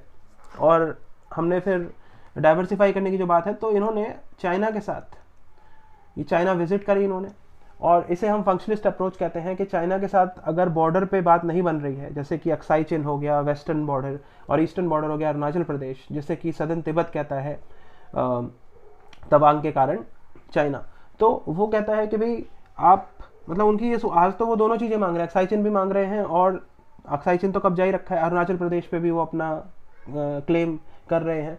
लेकिन एक समय ऐसा भी था कि उन्होंने पैकेज डील करी थी 1962 के वॉर से पहले। 1959 में चाइना ने पैकेज डील एक दी थी इंडिया को, ये ऑफर दिया था कि आप अरुणाचल प्रदेश को आप रख लो और अक्साई चिन हमें दे दो, ये चीज़ था। अक्साई चिन एक्चुअली बहुत इंपॉर्टेंट है, हम देखें तो स्ट्रेटेजिकली बहुत इंपॉर्टेंट है वो चाइना के लिए, क्योंकि जो सिंकियांग है चाइना का प्रोविंस, जहाँ पे उइगुर मुस्लिम्स है माइनॉरिटी वाला, और दूसरी माइनॉरिटी प्रोविंस जो है उसकी तिब्बत, तो सिंकियांग और तिब्बत के को जोड़ने वाला जो बीच का हिस्सा अक्साई चिन वहाँ पे है, और उसको जोड़ने वाला स्ट्रेटेजिक रोड वहाँ पे उसने बना रखा है।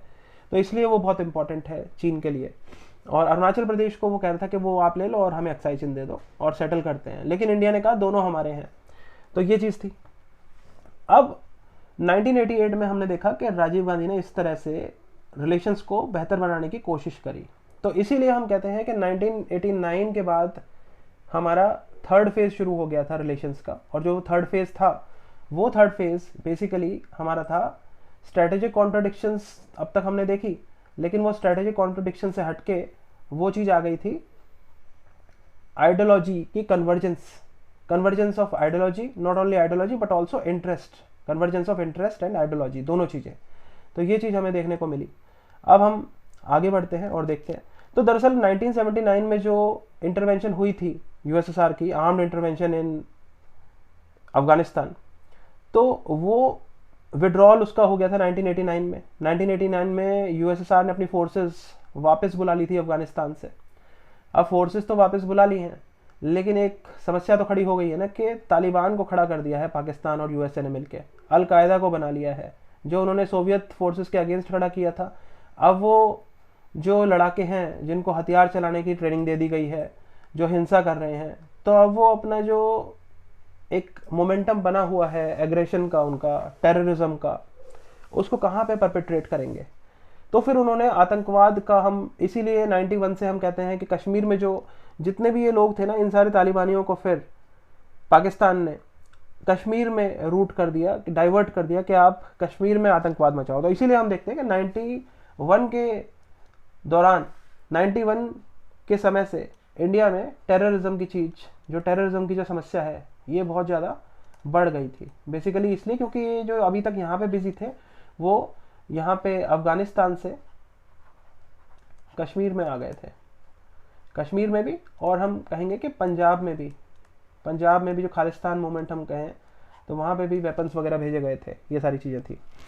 अब 1989 में सोवियत विड्रॉल हो गया, और सोवियत विड्रॉल हो गया तो हम जो स्ट्रेटेजिक कॉन्ट्रडिक्शंस हैं वो खत्म हो गई एक तरह से, और convergence of interest and analogy है। तो ये थर्ड फेज शुरू होता है, और ये थर्ड फेज जो है ये आज तक चल रहा है। ये 3 फेजेस हैं हमारे। तो पहला जो फेज था वो मैंने आपको बताया, वो था आइडियोलॉजिकल डिफरेंसेस का।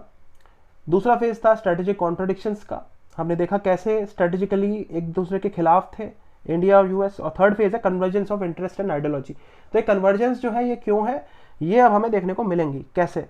देखिए 1990s में गल्फ वॉर फर्स्ट हुआ था, ये इराक और कुवैत के बीच में था।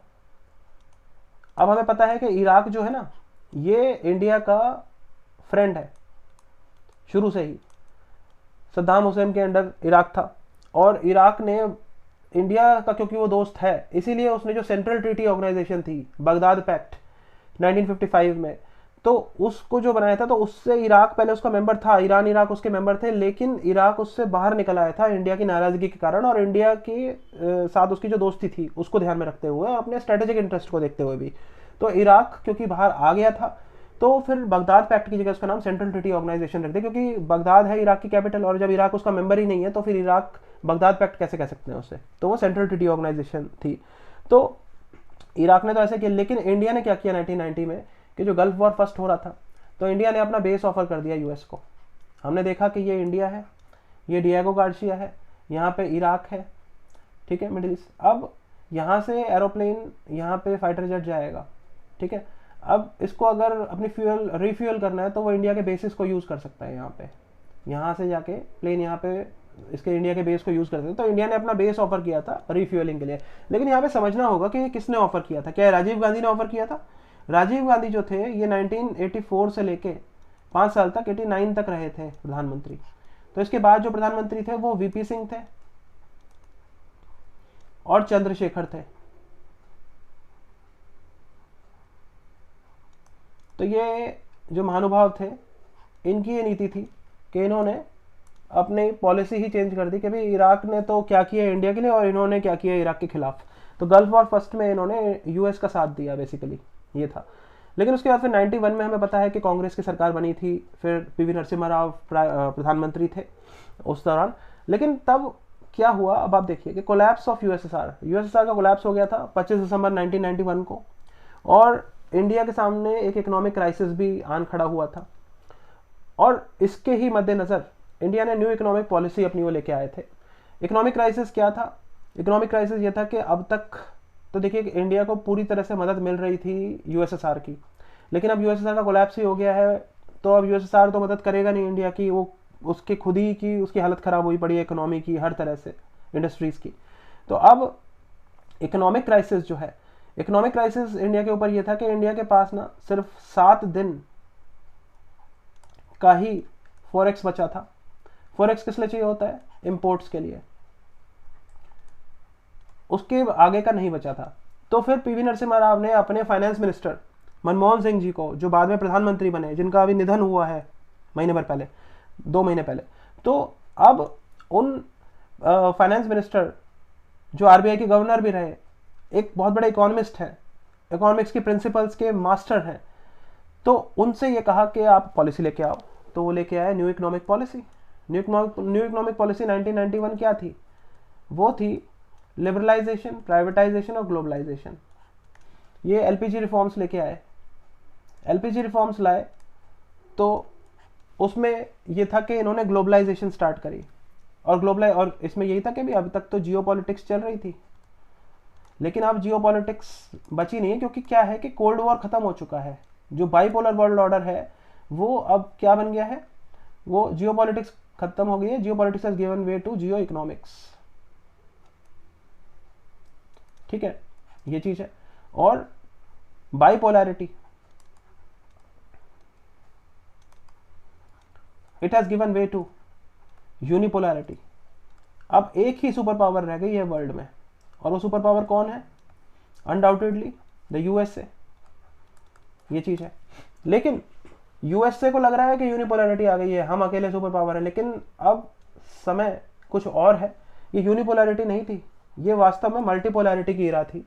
यहाँ पे नए नए पावर सेंटर्स आ रहे थे, मल्टीपोलर वर्ल्ड ऑर्डर था। एक सबसे बड़ी पावर यूएसए तो है, लेकिन छोटी छोटी उभरती हुई पावर्स भी यहाँ पे आ रहे थे, अलग अलग तरीके की। क्योंकि बेसिकली क्या था कि जियो पॉलिटिक्स नहीं है आज के उस समय के इरा में जो अभी भी चल रहा है, उसमें जियो इकोनॉमिक्स ने जगह ले ली। यानी कि commercial considerations, economic considerations they decide the relations between Nations. Non zero sum game वाली पॉलिसी खत्म हो गई है कि भाई एक को पूरी तरह से नेस्तनाबूद कर देना है, जितनी बड़ी टेरिटरी होगी उतनी बड़ी पावर होगी, ऐसा कुछ नहीं, जितनी बड़ी इकोनॉमी होगी उतनी बड़ी पावर होगी, इस तरह की चीजें आ गई थी। तो ये था मल्टीपोलैरिटी। कैसे कहेंगे हम? जैसे हम टेक्नोलॉजी के क्षेत्र में हम देखें तो टेक्नोलॉजिकल पावर कौन बना था? जापान। एक इमर्जिंग इंजन ऑफ ग्रोथ हम कहेंगे साउथ ईस्ट एशिया। और इंडिया भी एक नॉलेज पावर बन गया था।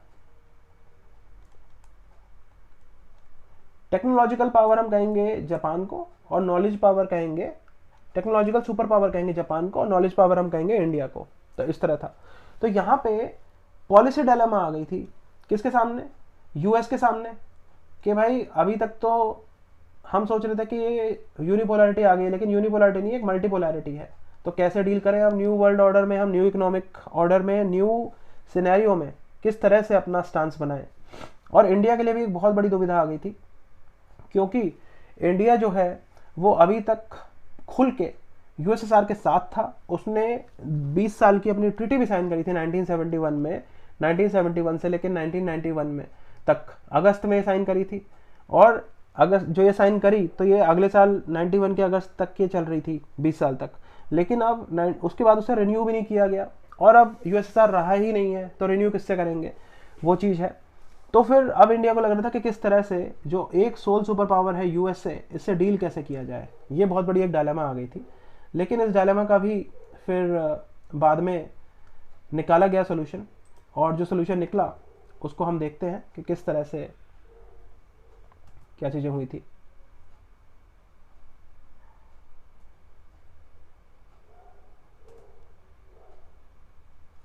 ठीक, तो ये है।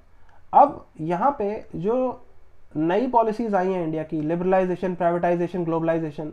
तो लिबरलाइजेशन में यही चीज़ है, और प्राइवेटाइजेशन में क्या, इंडिया ने लिबरलाइज कर दिया अपनी इकोनॉमी को, यानी ओपन कर दिया इकोनॉमी को। ग्लोबलाइजेशन में ओपन भी कर दिया, प्राइवेट प्रॉपर्टी को भी अलाउ कर दिया, और इसके कारण जो बाहर की कंपनियां हैं, यूएस की कंपनियां हैं, वो प्रॉफिट मेकिंग के अपने ऑब्जेक्टिव को लेके इंडिया में इन्वेस्ट भी करना चाहेंगे, क्योंकि इंडिया की ग्रोथ स्टोरी जो है उसका वो पार्ट बनना चाहेंगे। इंडिया का जो एक इकोनॉमिक डिविडेंड है उसको पाना चाहेंगे।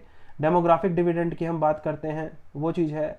उस समय इंडिया जो सबसे ज़्यादा पॉपुलेशन वाले जो देश हैं उसमें उस समय भी था। आज तो इंडिया की है ही हाईएस्ट पॉपुलेशन, लेकिन उस समय भी इंडिया की जो मिडिल क्लास थी, उसकी जो परचेजिंग पावर है, उसका पूरा लाभ उठाना चाहता था अमेरिका। तो यहाँ पे हम देखेंगे कि 3 रिपोर्ट्स आई थी फिर इस दौर में, और जो 3 रिपोर्ट्स थी, इन्होंने डिसाइड किया यूएस के रुख को। तो फोर्ड फाउंडेशन स्टडी रिपोर्ट एक आई थी। फोर्ड फाउंडेशन स्टडी रिपोर्ट ने बात करी थी बिग इमर्जिंग मार्केट्स की। उन्होंने कहा था कि India is one of the 7 big emerging markets, और यहाँ की जो मिडिल क्लास है उसकी जो परचेजिंग पावर है वो इतनी ज़्यादा है जिसका पूरा लाभ उठाना चाहिए यूएसए को। तो जो इकोनॉमिक वेट है उसके कारण यूएसए को बिल्कुल भी यूएसए जो है वो इंडिया को इग्नोर नहीं कर सकता था बिल्कुल। दूसरा, किकलाइटर डिप्लोमेसी भी यहाँ पे आई, किकलाइटर रिपोर्ट, किकलाइटर डिप्लोमेसी। इसमें क्या था कि जैसे अगर हम इंडो पैसिफिक की बात करें, यानी कि इंडियन ओशन और पैसिफिक ओशन, तो वहाँ पे पहले हम देखेंगे कि पहले वहाँ पे सबसे बड़ी पावर कौन था? सबसे बड़ी पावर वहाँ पे यूएसएसआर था, फिर उसके बाद वहाँ पे यूएस भी था, फिर वहाँ पे चाइना ये था। अब क्या हुआ है कि ये रहा नहीं यूएसएसआर, तो यहाँ पे कौन बचे? यूएस और चाइना, ये बचे। अब ये रहा नहीं है तो यूएस और चाइना है, तो इंडिया की सोच ये है कि जो यूएस की सोच ये है कि इंडिया जो है ना, it is first of all a territorial power. Territorial power है वो एक न्यूक्लियर पावर है, और वो एक सी लेन ऑफ कम्युनिकेशन पावर भी है। तो जब इंडिया है इस तरह से, तो why not use India as a junior partner to counter China, ये चीज थी। तो ये एक सोच थी, लेकिन अब इंडिया जूनियर पार्टनर बनेगा यूएस का, ये बहुत बड़ा सवाल है। इंडिया बिल्कुल भी जूनियर पार्टनर बनने को तैयार नहीं होएगा यूएस का, किसी का भी। और तीसरा, थॉमस कीन कमेटी रिपोर्ट। थॉमस कीन कमेटी रिपोर्ट ने ये कहा था कि देखो, यूएस जो है ना, वो इंडिया को इंपॉर्टेंस दे रहा है, ठीक है वो, लेकिन ये पाकिस्तान की कॉस्ट पे नहीं होना चाहिए। क्योंकि पाकिस्तान जो है ना, पहली चीज़ तो ये है कि अगर हम देखें तो हमें ग्लोबल जो वॉर ऑन टेरर है, तो टेररिज्म के अगेंस्ट हमें अफगानिस्तान पे अगर हमें कंट्रोल चाहिए, अफगानिस्तान, तो वहाँ के लिए हमें पाकिस्तान की ज़रूरत पड़ेगी। दूसरा, उसने ये कहा कि भी पाकिस्तान के पास भी जो है वो भी एक न्यूक्लियर वेपन है उसके पास। आज की डेट में हम देखें तो उसके पास न्यूक्लियर वेपन्स हैं। तो अफगानिस्तान के लिए उसके लिए इम्पोर्टेंट है, अगर अफगानिस्तान की टेरेन में उसे जाना है, तो वहाँ की जो गुरिल्ला वॉरफेयर वहाँ पे चलता है, तो इस तरह से अटैक वहाँ पे हो जाता है, कहीं से भी कोई आता है, तो वहाँ की टेरेन जो है उसकी जानकारी पाकिस्तान को होगी। हक्कानी नेटवर्क की बात होती है कि हक्कानी नेटवर्क जो है उसके पाकिस्तान से बहुत अच्छे लिंक है, क्लोज, और वो हक्कानी नेटवर्क जो है वही वहाँ पे तालिबान और पाकिस्तान के बीच का एक इंटरमीडियरी है हक्कानी नेटवर्क। तो इस तरह से उस समय उनको ये था कि भाई पाकिस्तान की ज़रूरत है ही है, अगर तालिबान को कंट्रोल में रखना है, अफगानिस्तान को कंट्रोल में रखना है, और वहाँ के टेरेन को समझना है, क्लाइमेट की हार्श कंडीशंस जो हैं, गुरिल्ला अटैक है उसको, ये सारी चीज़ें देख के उन्हें लगा कोई भी अटैक लॉन्च करना है अफगानिस्तान में या उस इलाके में, तो पाकिस्तान को तो हम नज़रअंदाज कर ही नहीं सकते। तो ये सारी चीज़ें थी। तो इन रिपोर्ट्स के आधार पे ये डिसाइड किया गया कि इंडिया इंपॉर्टेंट है लेकिन पाकिस्तान भी इंपॉर्टेंट है, ये चीज़ थी। अब हम आगे देखते हैं। तो इसके बाद 1994 में क्या हुआ कि ह्यूमन राइट्स वॉच रिपोर्ट, ये एक एनजीओ का एक रिपोर्ट आई, और उसमें ये बताया गया कि जो यूएस के वेपन्स हैं पाकिस्तान के पास, मतलब पाकिस्तान को वेपन्स मिल रहे थे यूएस के। हमने देखा कि 1954-55 में जो म्यूचुअल डिफेंस असिस्टेंस एग्रीमेंट, उसके बाद सियाटो सेंटो, तो मिलिट्री अलाई है पाकिस्तान यूएस का, कम्युनिज्म को कंटेन करने के लिए उसे वेपन्स मिले। फिर उसके बाद 1979 से 1989 के बीच में उसको बहुत ज़्यादा वेपन्स मिले। वो वेपन्स उसको मिले थे तालिबान को ट्रेन करने के लिए, वेपनाइज करने के लिए, और उसको रशिया को कमज़ोर करने के लिए, रशिया के अगेंस्ट फाइट करने के लिए, बेसिकली एक मुजाहिदीन तालिबान जो तैयार किए गए थे। तो उनके जो वो वेपन्स थे, मैंने आपको बताया था कि वो आगे पता चलेगा आपको। तो वो ह्यूमन राइट्स वॉच की रिपोर्ट आई, और उसमें ये बताया गया कि भाई जो यूएस वेपन्स थे ना पाकिस्तान के पास, वो कश्मीर में और पाकिस्तान में, पंजाब में यूज़ किए जा रहे हैं, ये चीज़ थी। अब इसके बाद 95 में हमने देखा कि इंडिया को पता चला, तो इंडिया बहुत नाराज हुआ इस चीज़ से। 95 में हमें पता चला कि भाई इंडिया को यूएस ने ये कहा कि अपना जो इंटीग्रेटेड मिसाइल डेवलपमेंट प्रोग्राम है इसको आप बंद कर दो। ये दबाव बनाया जा रहा था इंडिया के ऊपर, इंडिया ने मना कर दिया इसको करने से। अब यूएस ने क्या किया कि पाकिस्तान को जो वेपन्स वो सप्लाई करता था उसको रीस्टार्ट कर दिया, यहाँ पे ये भी हमें देखने को मिला। उसके बाद कॉम्प्रिहेंसिव टेस्ट बैंड ट्रीटी आई 96 में। कॉम्प्रिहेंसिव टेस्ट बैंड ट्रीटी क्या था कि एनपीटी से भी एक कदम आगे बढ़ गई थी, थोड़ा सा उसको रिवाइज कर दिया था। उसमें क्या था कि भाई एनपीटी में तो ये कहा गया था ना कि भाई सिर्फ non nuclear weapon states nuclear test नहीं कर सकते। यहाँ पे कह रहे हैं कि कॉम्प्रिहेंसिव है, यानी कि nobody, nobody will conduct a nuclear test. लेकिन और कहा कि आप सब साइन कर लेते हैं सीटीबीटी, लेकिन इंडिया ने इसको रिजेक्ट कर दिया। इंडिया ने फिर कहा कि ये अनइक्वल है और डिस्क्रिमिनेटरी है, और कहा कि भी आप तो सिमुलेटेड कंडीशंस में न्यूक्लियर टेस्ट कंडक्ट कर लोगे, तो किस तरह से इसको सुनिश्चित किया जाएगा कि भाई न्यूक्लियर टेस्ट नहीं हो रहा है। तो ये है। फिर 98 में बुद्धा स्माइल्ड अगेन, ये चीज़ हुई। 98 में हमने देखा कि भाई सीटीबीटी को क्यों मना किया था इंडिया ने, वो इसलिए किया था क्योंकि 98 में उसको न्यूक्लियर टेस्ट कंडक्ट करना था। तो ये 98 में न्यूक्लियर टेस्ट हुआ, बुद्धा स्माइल्ड अगेन हम इसे कहेंगे, इसे पोखरण 2 भी हम कह सकते हैं, वहीं पे हुआ था ये पोखरण टेस्ट रेंज में, पोखरण 2। और जवाब में क्या किया इसने, यूएस ने सैंक्शंस लगा दिए। इसने सैंक्शंस ना सिर्फ इंडिया पे लगाए बल्कि पाकिस्तान के ऊपर भी लगा दिए। अब पाकिस्तान ने क्या कर दिया जो उसके ऊपर सैंक्शन लगाए हैं, बताते हैं आपको। दरअसल क्या हुआ कि जब इंडिया ने न्यूक्लियर टेस्ट किया तो उसने 5 अपने न्यूक्लियर टेस्ट वो डेटोनेट करे।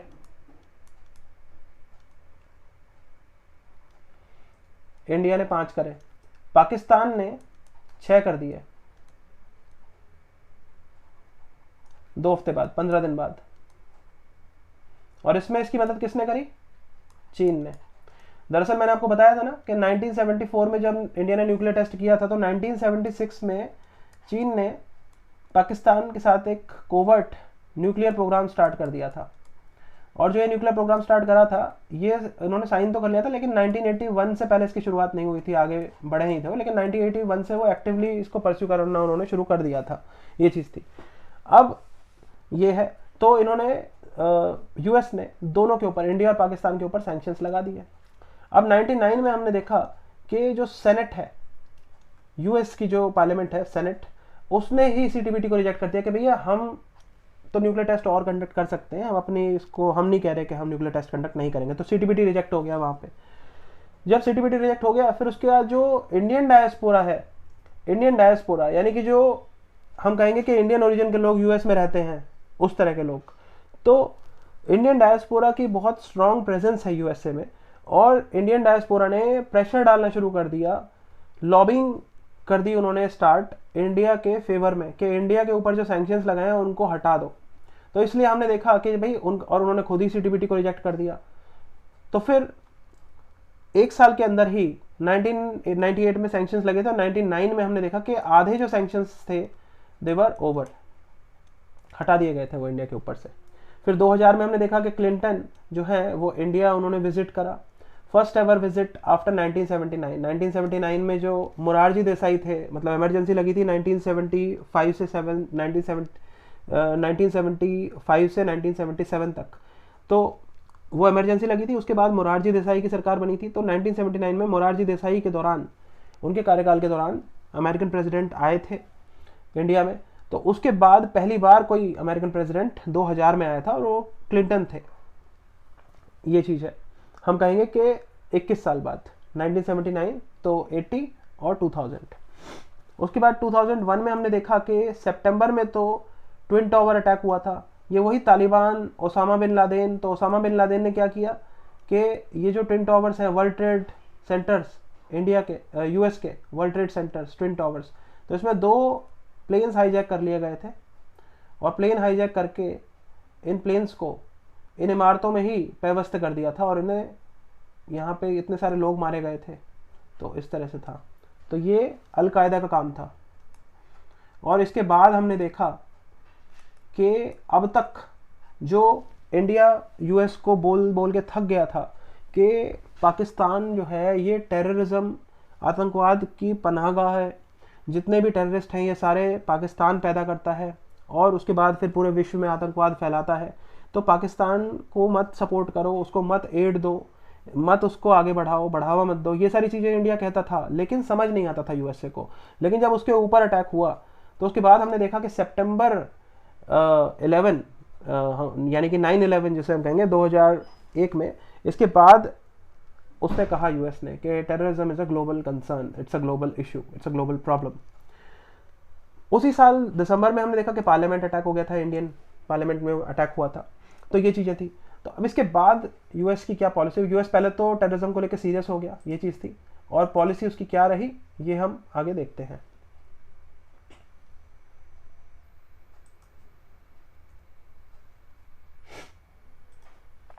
तो 2001 में सबसे पहले तो ये था कि भाई जो वाजपेयी जी थे प्रधानमंत्री, उन्होंने अपना लेटर भेजा, चिट्ठी भेजी अपनी सॉलिडारिटी की और कहा कि हम आपके साथ हैं। लेकिन यूएसए ने यहाँ पे इम्पोर्टेंस नहीं दी वाजपेयी जी की सपोर्ट को, उनकी चिट्ठी को, क्योंकि उनने कॉल करा था उन्हें, तो उन्हें नहीं इम्पोर्टेंस दी उन्होंने, क्योंकि इंटरेस्ट उनका था किसी और में, उनका इंटरेस्ट था पाकिस्तान में। अब पाकिस्तान में क्यों था वो मैंने आपको बता दिया, अभी बताया था मैंने आपको कि अफगानिस्तान का गुरिल्ला वॉरफेयर, अलकायदा को पकड़ना है, तालिबान को। अभी तालिबान उन्होंने पैदा करके छोड़ दिया अफगानिस्तान में, वो है अब इसीलिए अफगानिस्तान के ऊपर अटैक भी लॉन्च किया था 2001 में फिर। तो ये जब चीज़ें करी तो अफगानिस्तान वॉर था, ग्लोबल वॉर ऑन टेरर था, ये इन्होंने लॉन्च करा यूएसए ने। तो इसमें उनका जो मेन शेफर्ड था इस इलाके में वो था पाकिस्तान, क्योंकि पाकिस्तान को सारी वहाँ की टेरेन पता है, जो हार्श वेदर कंडीशंस हैं, यानी कि वार्म क्लाइमेट है, वहाँ पे मैनूवर करना है तो वो चीज़ें हैं, और गुरिल्ला वॉरफेयर है उसको टैकल करना है, ये सारी चीज़ें। तो उसमें पाकिस्तान की मदद चाहिए ही चाहिए, पाकिस्तान को नज़रअंदाज नहीं कर सकता यूएसए। तो इसलिए यूएस ने पार्टनर बना लिया पाकिस्तान को against the war on terror. और यहाँ पे इंडिया ने कहा, क्रिटिसाइज किया यूएस को कि भाई डबल स्टैंडर्ड्स हैं आपके, पहले तो आप टेररिज्म को ग्लोबल कंसर्न मानते ही नहीं थे, और अब जब आपके ऊपर हुआ है तो आपने मानना शुरू कर दिया, और मानना शुरू कर दिया तो भैया जो लोग ग्लोबल टेररिज्म को परपेट्रेट कर रहे हैं उन्हीं को आप कह रहे हो कि ये टेररिज्म खत्म करवाएंगे, ये था। लेकिन हम आगे अगर देखेंगे तो पाकिस्तान को बेसिकली यूएस यहाँ पे फंसा रहा था। उसने पाकिस्तान के ऊपर कंडीशंस लगा दी कि एक तो ये कि भाई इंडिया में जो क्रॉस बॉर्डर टेररिज्म होता है पाकिस्तान से, उस पर रोक लगाए, उस पर नकेल कसे पाकिस्तान, ये कहा गया पाकिस्तान को। और दूसरा कहा कि लश्कर तैयबा और जैश ए मोहम्मद, ये जो दो आतंकी गुट हैं जिन्होंने ये करा था इंडिया पे पार्लियामेंट अटैक, तो इनको बैन करें, इन्हें ग्लोबल टेररिस्ट टैग करने की कवायद जो है उसको आगे बढ़ाया जाए। तो ये दबाव डाला गया पाकिस्तान के ऊपर। 2002 में हमने देखा कि रीजनल सिक्योरिटी डायलॉग एक इस्टेब्लिश करा यूएस ने इंडिया के साथ। तो ये अब इंडिया को इम्पोर्टेंस देनी स्टार्ट कर रहे हैं। रीजनल सिक्योरिटी डायलॉग क्या है कि जैसे श्रीलंका है, बांग्लादेश है और अफगानिस्तान है, तो अफगानिस्तान की जो एक रिकंस्ट्रक्शन है वो नेशन बिल्डिंग, बांग्लादेश जो है वहाँ की स्टेबिलिटी, श्रीलंका का जो सिविल वॉर है, ये सब चीज़ें। तो इन सब में इंडिया को ये पार्टनर बनाना चाहता था यूएस, तो रीजनल सिक्योरिटी डायलॉग इन्होंने एस्टैब्लिश करा। और हमने ये भी देखा 2002 में ही जब कश्मीर में इलेक्शंस हुए थे तो यूएस के ऑब्जर्वर्स को वहाँ पे इनवाइट किया गया था, और उन्होंने देखा कि कश्मीर के इलेक्शंस जो हैं सक्सेसफुली कंक्लूड हुए थे, वहाँ पे कंडक्ट हुए थे। 2003 में हमने देखा कि जो क्लिंटन है, 2000 में वो इंडिया में आए थे, तो 2003 में वो दोबारा आए एक्स प्रेसिडेंट के रूप में, क्योंकि इसके बाद फिर जॉर्ज बुश बन गए थे प्रेसिडेंट। तो एक्स प्रेसिडेंट के रूप में क्लिंटन इंडिया में आए, और इंडिया में आके इन्होंने मध्यस्थता करी, इंडिया और पाकिस्तान के रिलेशंस को बेहतर बनाने की कोशिश करी, ये इन्होंने ऐसा किया। इसके बाद हमने देखा था कि मुशर्रफ जो हैं वो आए थे, उनकी काफ़ी फ़ोटो आप नेट पे देख सकते हैं, वो अपनी वाइफ के साथ आए थे ताजमहल, एक बॉन होमी हुई थी इंडिया और पाकिस्तान के बीच में, और ये सब था। तो ताजमहल में वो आए, और कारगिल वॉर भी हुआ था, तो उसकी जो एक्रीमोनी थी उसको थोड़ा सा रिड्यूस करने की कोशिश की गई। तो एक तरह से पाकिस्तान और इंडिया के रिलेशंस को बेहतर करने की एक पहल थी यूएस फॉर्मर प्रेसिडेंट क्लिंटन के द्वारा। और इसी साल हमने देखा कि 2003 में ये कंडीशन भी आ गई थी कि पाकिस्तान को जो एड दिया जाएगा आपसे वो डिपेंड करेगा एक रिपोर्ट पे, एक रिपोर्ट आएगी पाकिस्तान के बेसिस पे, पाकिस्तान के ऊपर, और वो जो रिपोर्ट आएगी उसमें ये होगा कि भाई जो क्रॉस बॉर्डर टेररिज्म है उसमें क्या भूमिका है पाकिस्तान की, और जो न्यूक्लियर प्रोलिफरेशन है उसमें पाकिस्तान का क्या रोल है। अगर पाकिस्तान पाया जाता है इनमें लिप्त हुआ तो फिर उसका जो एड है वो खतरे में पड़ जाएगा। और अभी हम देख रहे हैं कि यूएस ने रिसेंटली ट्रंप के आते ही बंद कर दिया है, बांग्लादेश का एड पूरा बंद कर दिया है, पाकिस्तान को जो एड है वो खतरे में पड़ गया है, ये सारी चीज़ें हैं। 2004 में हमने देखा कि next steps in strategic partnership ये स्टार्ट हुई, next steps in strategic partnership ये इंडिया और यूएस के बीच में साइन हुआ। बहुत इंपॉर्टेंट है ये क्या है इसको हम अभी देखते हैं। दरअसल जो next steps in strategic partnership है, इसमें 4 इसके कंपोनेंट हैं। अगर हम देखें तो इसके 4 कंपोनेंट्स हैं।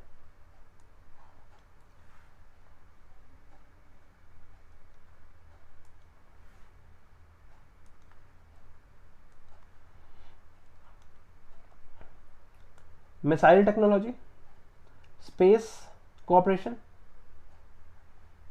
हाई टेक्नोलॉजी और सिविलियन न्यूक्लियर कोऑपरेशन। इस तरह से मिसाइल, अब देखिए आप ये मिसाइल टेक्नोलॉजी में कोऑपरेट करेंगे next steps in strategic partnership के तहत यूएस और इंडिया। और अब हम देख रहे थे कि भाई 1995 में हम देख रहे थे कि वो इंडिया को बोल रहे थे कि इंटीग्रेटेड मिसाइल डेवलपमेंट प्रोग्राम जो है अपना वो बंद कर दो। और स्पेस कोऑपरेशन करेंगे, स्पेस, ठीक है। फिर हाई टेक्नोलॉजी दी जाएगी इंडिया को, और nuclear cooperation, civilian nuclear cooperation, ये अब करेंगे। और अभी तक बता रहे थे कि 1974 में जब इंडिया ने पहला न्यूक्लियर टेस्ट किया तो एनएसजी बना लिया था और कहा था इंडिया को न्यूक्लियर फ्यूल नहीं दिया जाएगा। उसके बाद फिर 98 के बाद इंडिया पे सैंक्शंस लगा दिए थे जब इंडिया ने न्यूक्लियर टेस्ट कंडक्ट किया। लेकिन 98 के बाद अब हम देख रहे हैं कि 6 साल बाद ही वो next steps in strategic partnership sign कर रहे हैं और इंडिया के साथ कह रहे हैं कि सिविलियन न्यूक्लियर कोऑपरेशन हम करेंगे, मतलब मिसाइल टेक्नोलॉजी में भी कोऑपरेशन करेंगे और न्यूक्लियर का सिविलियन यूज है उस फील्ड में भी कोऑपरेट करेंगे। तो this shows how economic interdependence tends to lower down the tone of political differences. यानी कि अगर आर्थिक निर्भरता होती है परस्पर, दो देशों के बीच में जो आर्थिक निर्भरता है अगर वो होगी तो पॉलिटिकल डिफरेंसेस भी जो होंगी उसके वो भी मिट जाते हैं, दब जाते हैं, उनको कोई तवज्जो नहीं मिलती है। तो ये चीज हमें यहां पे देखने को मिली है। अब हम आगे बढ़ते हैं।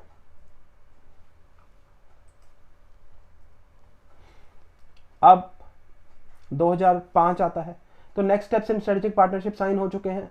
2005 में क्या हुआ कि जो जॉर्ज बुश है ना, ये बहुत बड़ी डायलेमा में पड़ गए थे। डायलेमा क्या थी कि इनको ये था कि मैं अपनी लीगेसी क्या छोड़ के जा रहा हूँ।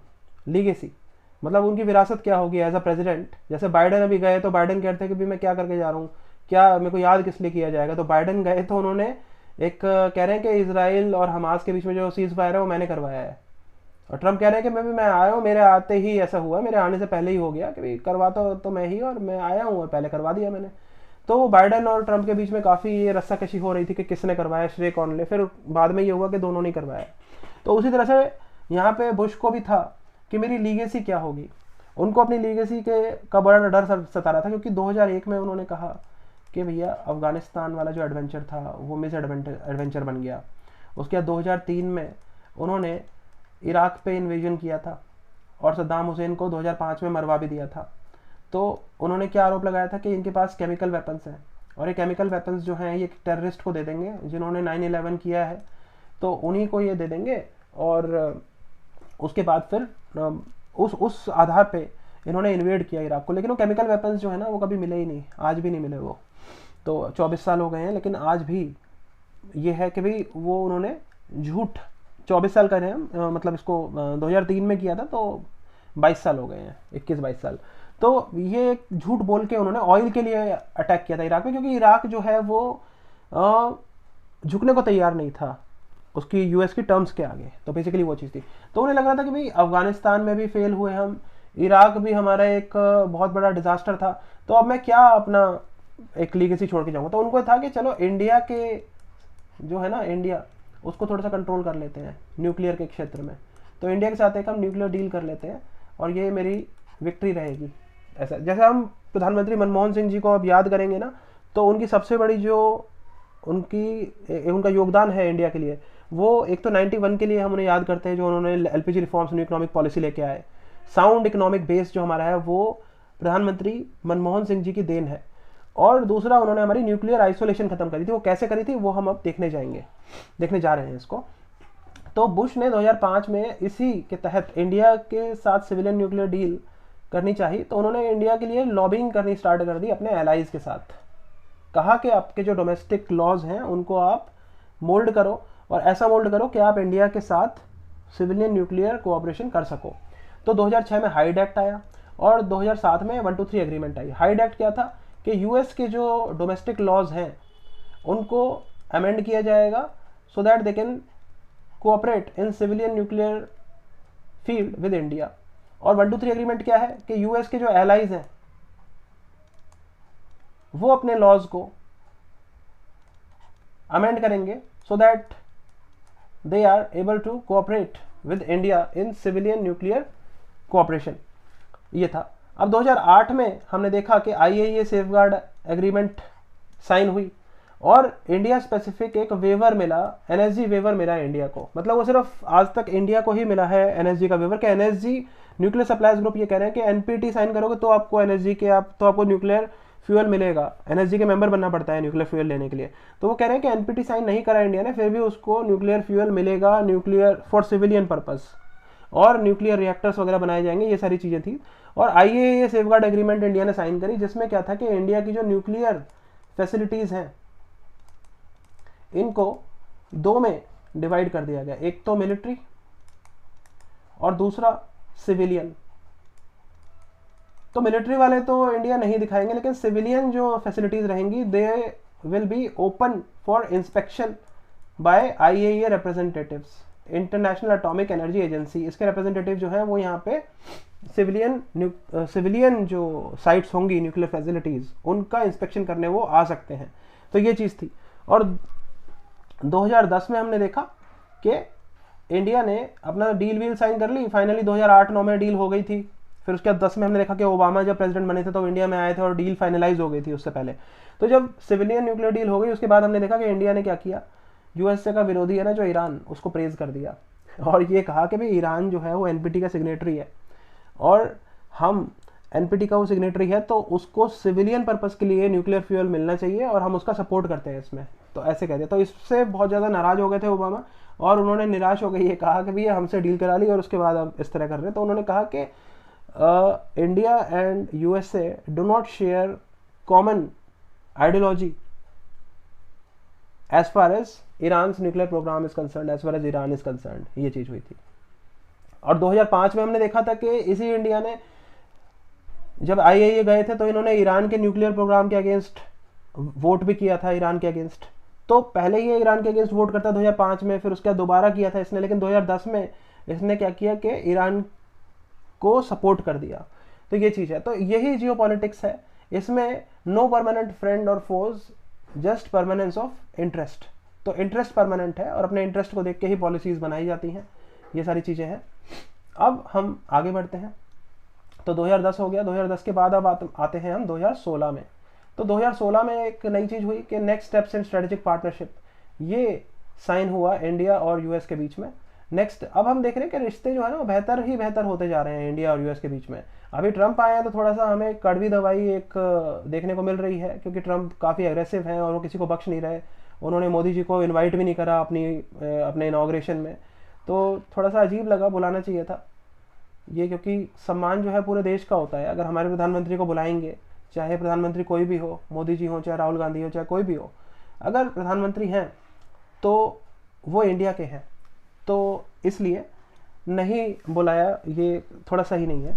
खैर 2016 में next steps in strategic partnership ये साइन हुई और इसके 4 next steps in strategic partnership जो है ये बेसिकली क्या है कि ये नाटो एलाई लाइक स्टेटस है जो इंडिया को दिया गया, क्योंकि इंडिया ने कह दिया कि भाई नाटो के मेंबर हम बनेंगे नहीं। नाटो एक मिलिट्री अलायंस है और India will never become an ally, military ally of any nation. तो NATO ally like status India को दिया गया next steps in strategic partnership के तहत। और इसके 4 कंपोनेंट्स हैं। ये हैं 2002 में साइन हो गया था गसोमिया, मतलब 4 इसके बेसिक एग्रीमेंट्स हैं, उन एग्रीमेंट्स को साइन किया जाएगा इसके अंतर्गत। तो 2002 में ही साइन हो गया था GSOMIA, general security of military information agreement. तो ये क्या है कि general security of military information, उसको लेके है एग्रीमेंट एक। तो मिलिट्री इंफॉर्मेशन की सेफ्टी है ये, उसको लेके है। फिर 2016 में लेमोआ हुआ, logistics exchange memorandum of agreement. Logistics exchange क्या है कि जैसे जो इंडिया के बेसिस हैं, फैसिलिटीज़ हैं, उसको यूएस यूज़ कर सकता है और यूएस के जो बेसिस हैं उसको इंडिया यूज़ कर सकता है। इंटर ऑपरेबिलिटी की बात है ये, तो बेसिस को यूज़ कर सकते हैं। और ये है COMCASA, communication compatibility and security agreement. तो ये कम्युनिकेशन जो है उसकी कंपैटिबिलिटी को लेके है। और उसके बाद फिर ये 2018 में साइन हो गया था। उसके बाद 2020 है, ये मैंने 10 लिखा है यहाँ पे, इसको 2020 कर दीजिए आप। ये बेका है, बेसिक एक्सचेंज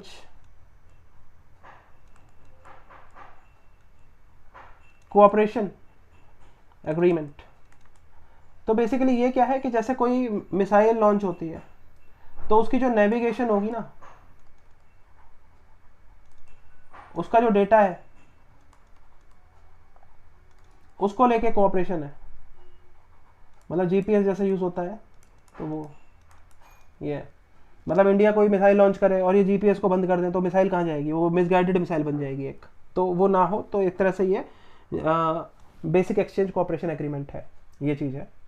तो इस तरह का है। हमने जो भी देखा अभी यूएस और इंडिया के रिलेशंस में, तो इसका हम अगर एनालिसिस करें कि भाई यूएस चाहता क्या है, क्या कर रहा है वो इंडिया के साथ, तो उन सब चीज़ों को अगर हम देखें तो हमें कुछ समझ आएगा कि बेसिकली जो यूएस है ये एक बहुत ही चालाक किस्म का देश है। जैसे गिरगिट होता है, हम उसकी तरह इसको समझ सकते हैं। आपको कभी भी यूएस के बारे में बात करनी है तो इसे एक गिरगिट को याद कर ले, जैसे वो रंग बदलता है और अपना काम पड़े तो वो गधे को भी बाप बना लेगा, और जैसे ही काम निकलेगा तो वो लात मारने में 1 सेकंड भी नहीं लगाएगा। साथियों, अब अगर हम एनालिसिस करें यूएस की पॉलिसी का कि यूएस किस तरह से इस्तेमाल करता है देशों का अपने आप को सुपर पावर के रूप में, उसकी जो एक हैसियत है उसको कंटिन्यू रखने का, उसको बनाए रखने के लिए जो वो प्रयासरत रहता है, तो उसमें हम देखेंगे कि कभी उसने पाकिस्तान का इस्तेमाल करा, कभी उसने चीन का इस्तेमाल करा, और अभी जो उसने पाकिस्तान और इंडिया के बीच में जिस तरह से खेल खेला है उसको अगर हम समझें तो यूएस पाक जो पार्टनरशिप है ये 1954 में हमने देखा म्यूचुअल डिफेंस असिस्टेंस एग्रीमेंट हुई।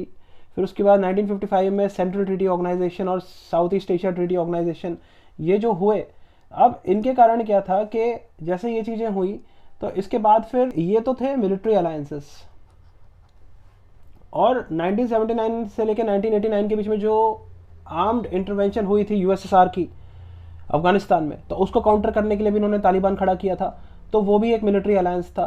तो इनकी जो पार्टनरशिप है पाकिस्तान के साथ, तो वो मिलिट्री अलायंस के तौर में है, मिलिट्री अलायंस को ध्यान में रख के है, मिलिट्री पर्पसेस से है।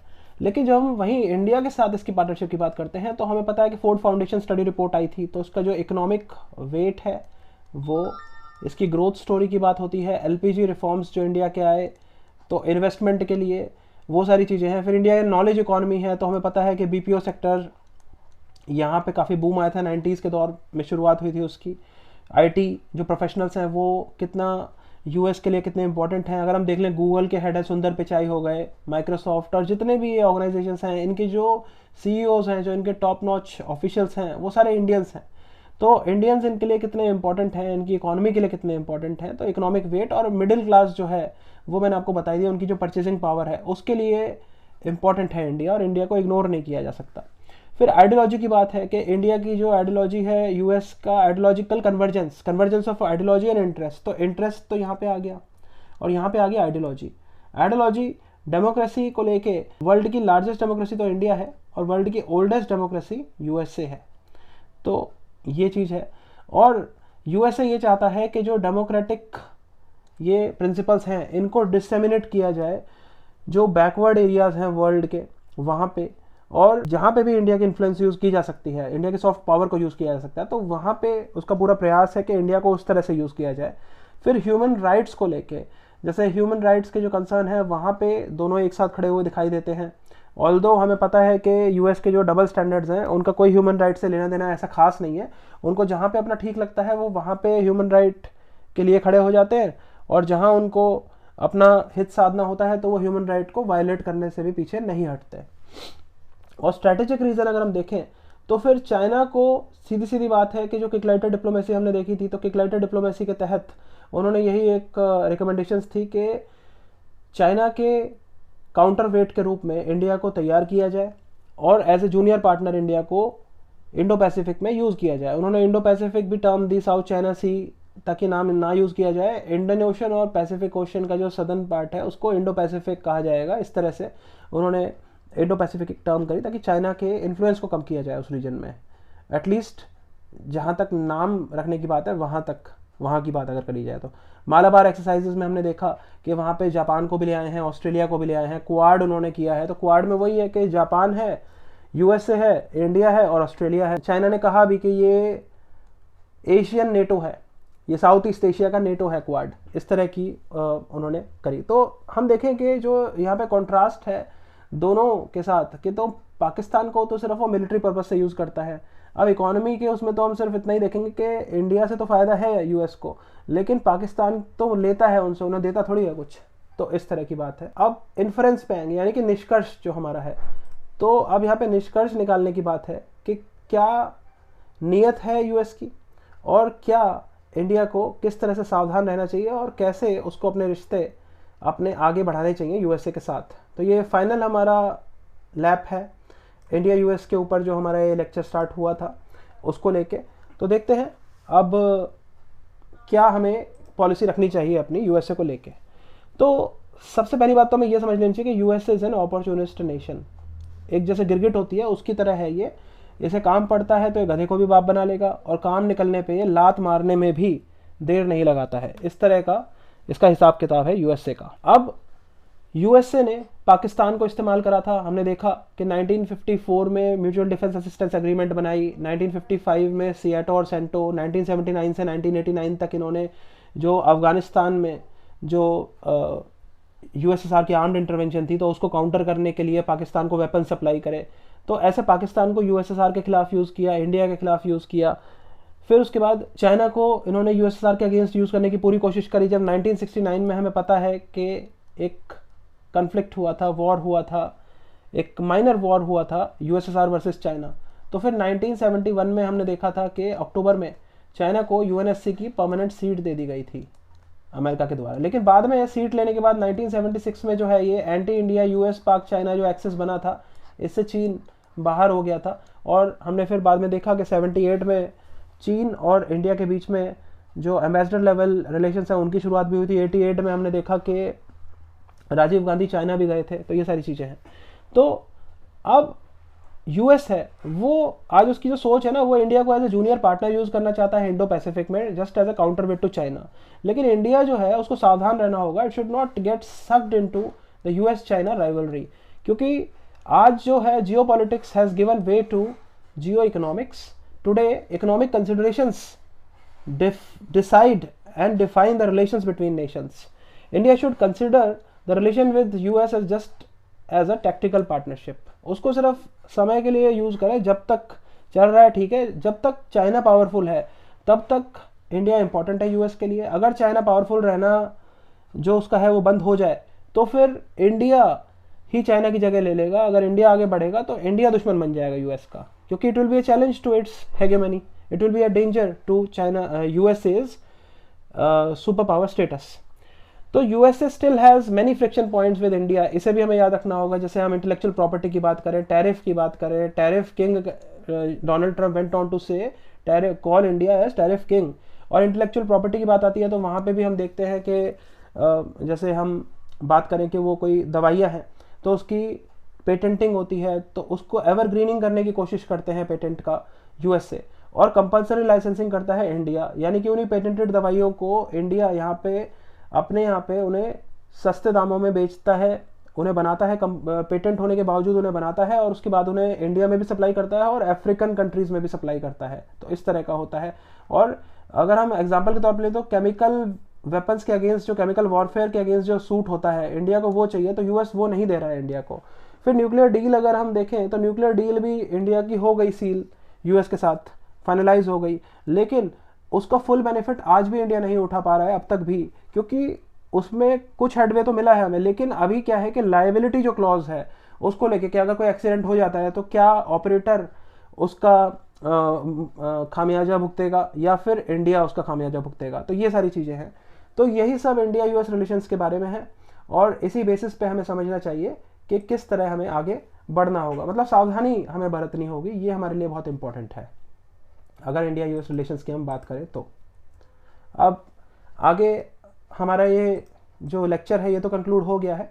जस्ट आपसे मैं ये शेयर करना चाहता हूँ कि जो एडुबोल्ट है इसका ऐप आप लोग डाउनलोड कर सकते हैं और 1-to-1 मेंटरशिप जो है उसके लिए ये एक इनोवेटिव सॉल्यूशन हम लोग लेके आए हैं। मतलब आप किसी कोचिंग को ज्वाइन करते हैं तो वहाँ पे आप बंध जाते हैं। कोचिंग वालों का काम सिर्फ इतना है कि आपसे 1.5-2 लाख रुपए, 2.5 लाख रुपए, जितना उनसे बन सकता है वो आपसे ले लेंगे और उसके बाद आपके जो डाउट्स हैं वो आप क्लियर नहीं कर पाएंगे कभी भी। ऐसे सिनेरियो हमने बहुत देखे हैं, अपनी तैयारी के दौरान देखे थे। तो उससे बचने के लिए ये एक इनोवेटिव सोल्यूशन है और आप इस ऐप को डाउनलोड कर सकते हैं। मेंटरशिप सेशन आप बुक कर सकते हैं, मेरे साथ आप मेंटरशिप सेशन बुक कर लेंगे, ये रहा मैं। और आप शुरू में मैंने आपको बता ही दिया था किस तरह से वो बुक करना है। बाकी this is all for today. और आगे का आपको यही है कि आप को मैं गुड लक कह सकता हूँ और फिर मिलते हैं किसी लेक्चर में। आज के लिए इतना ही, धन्यवाद।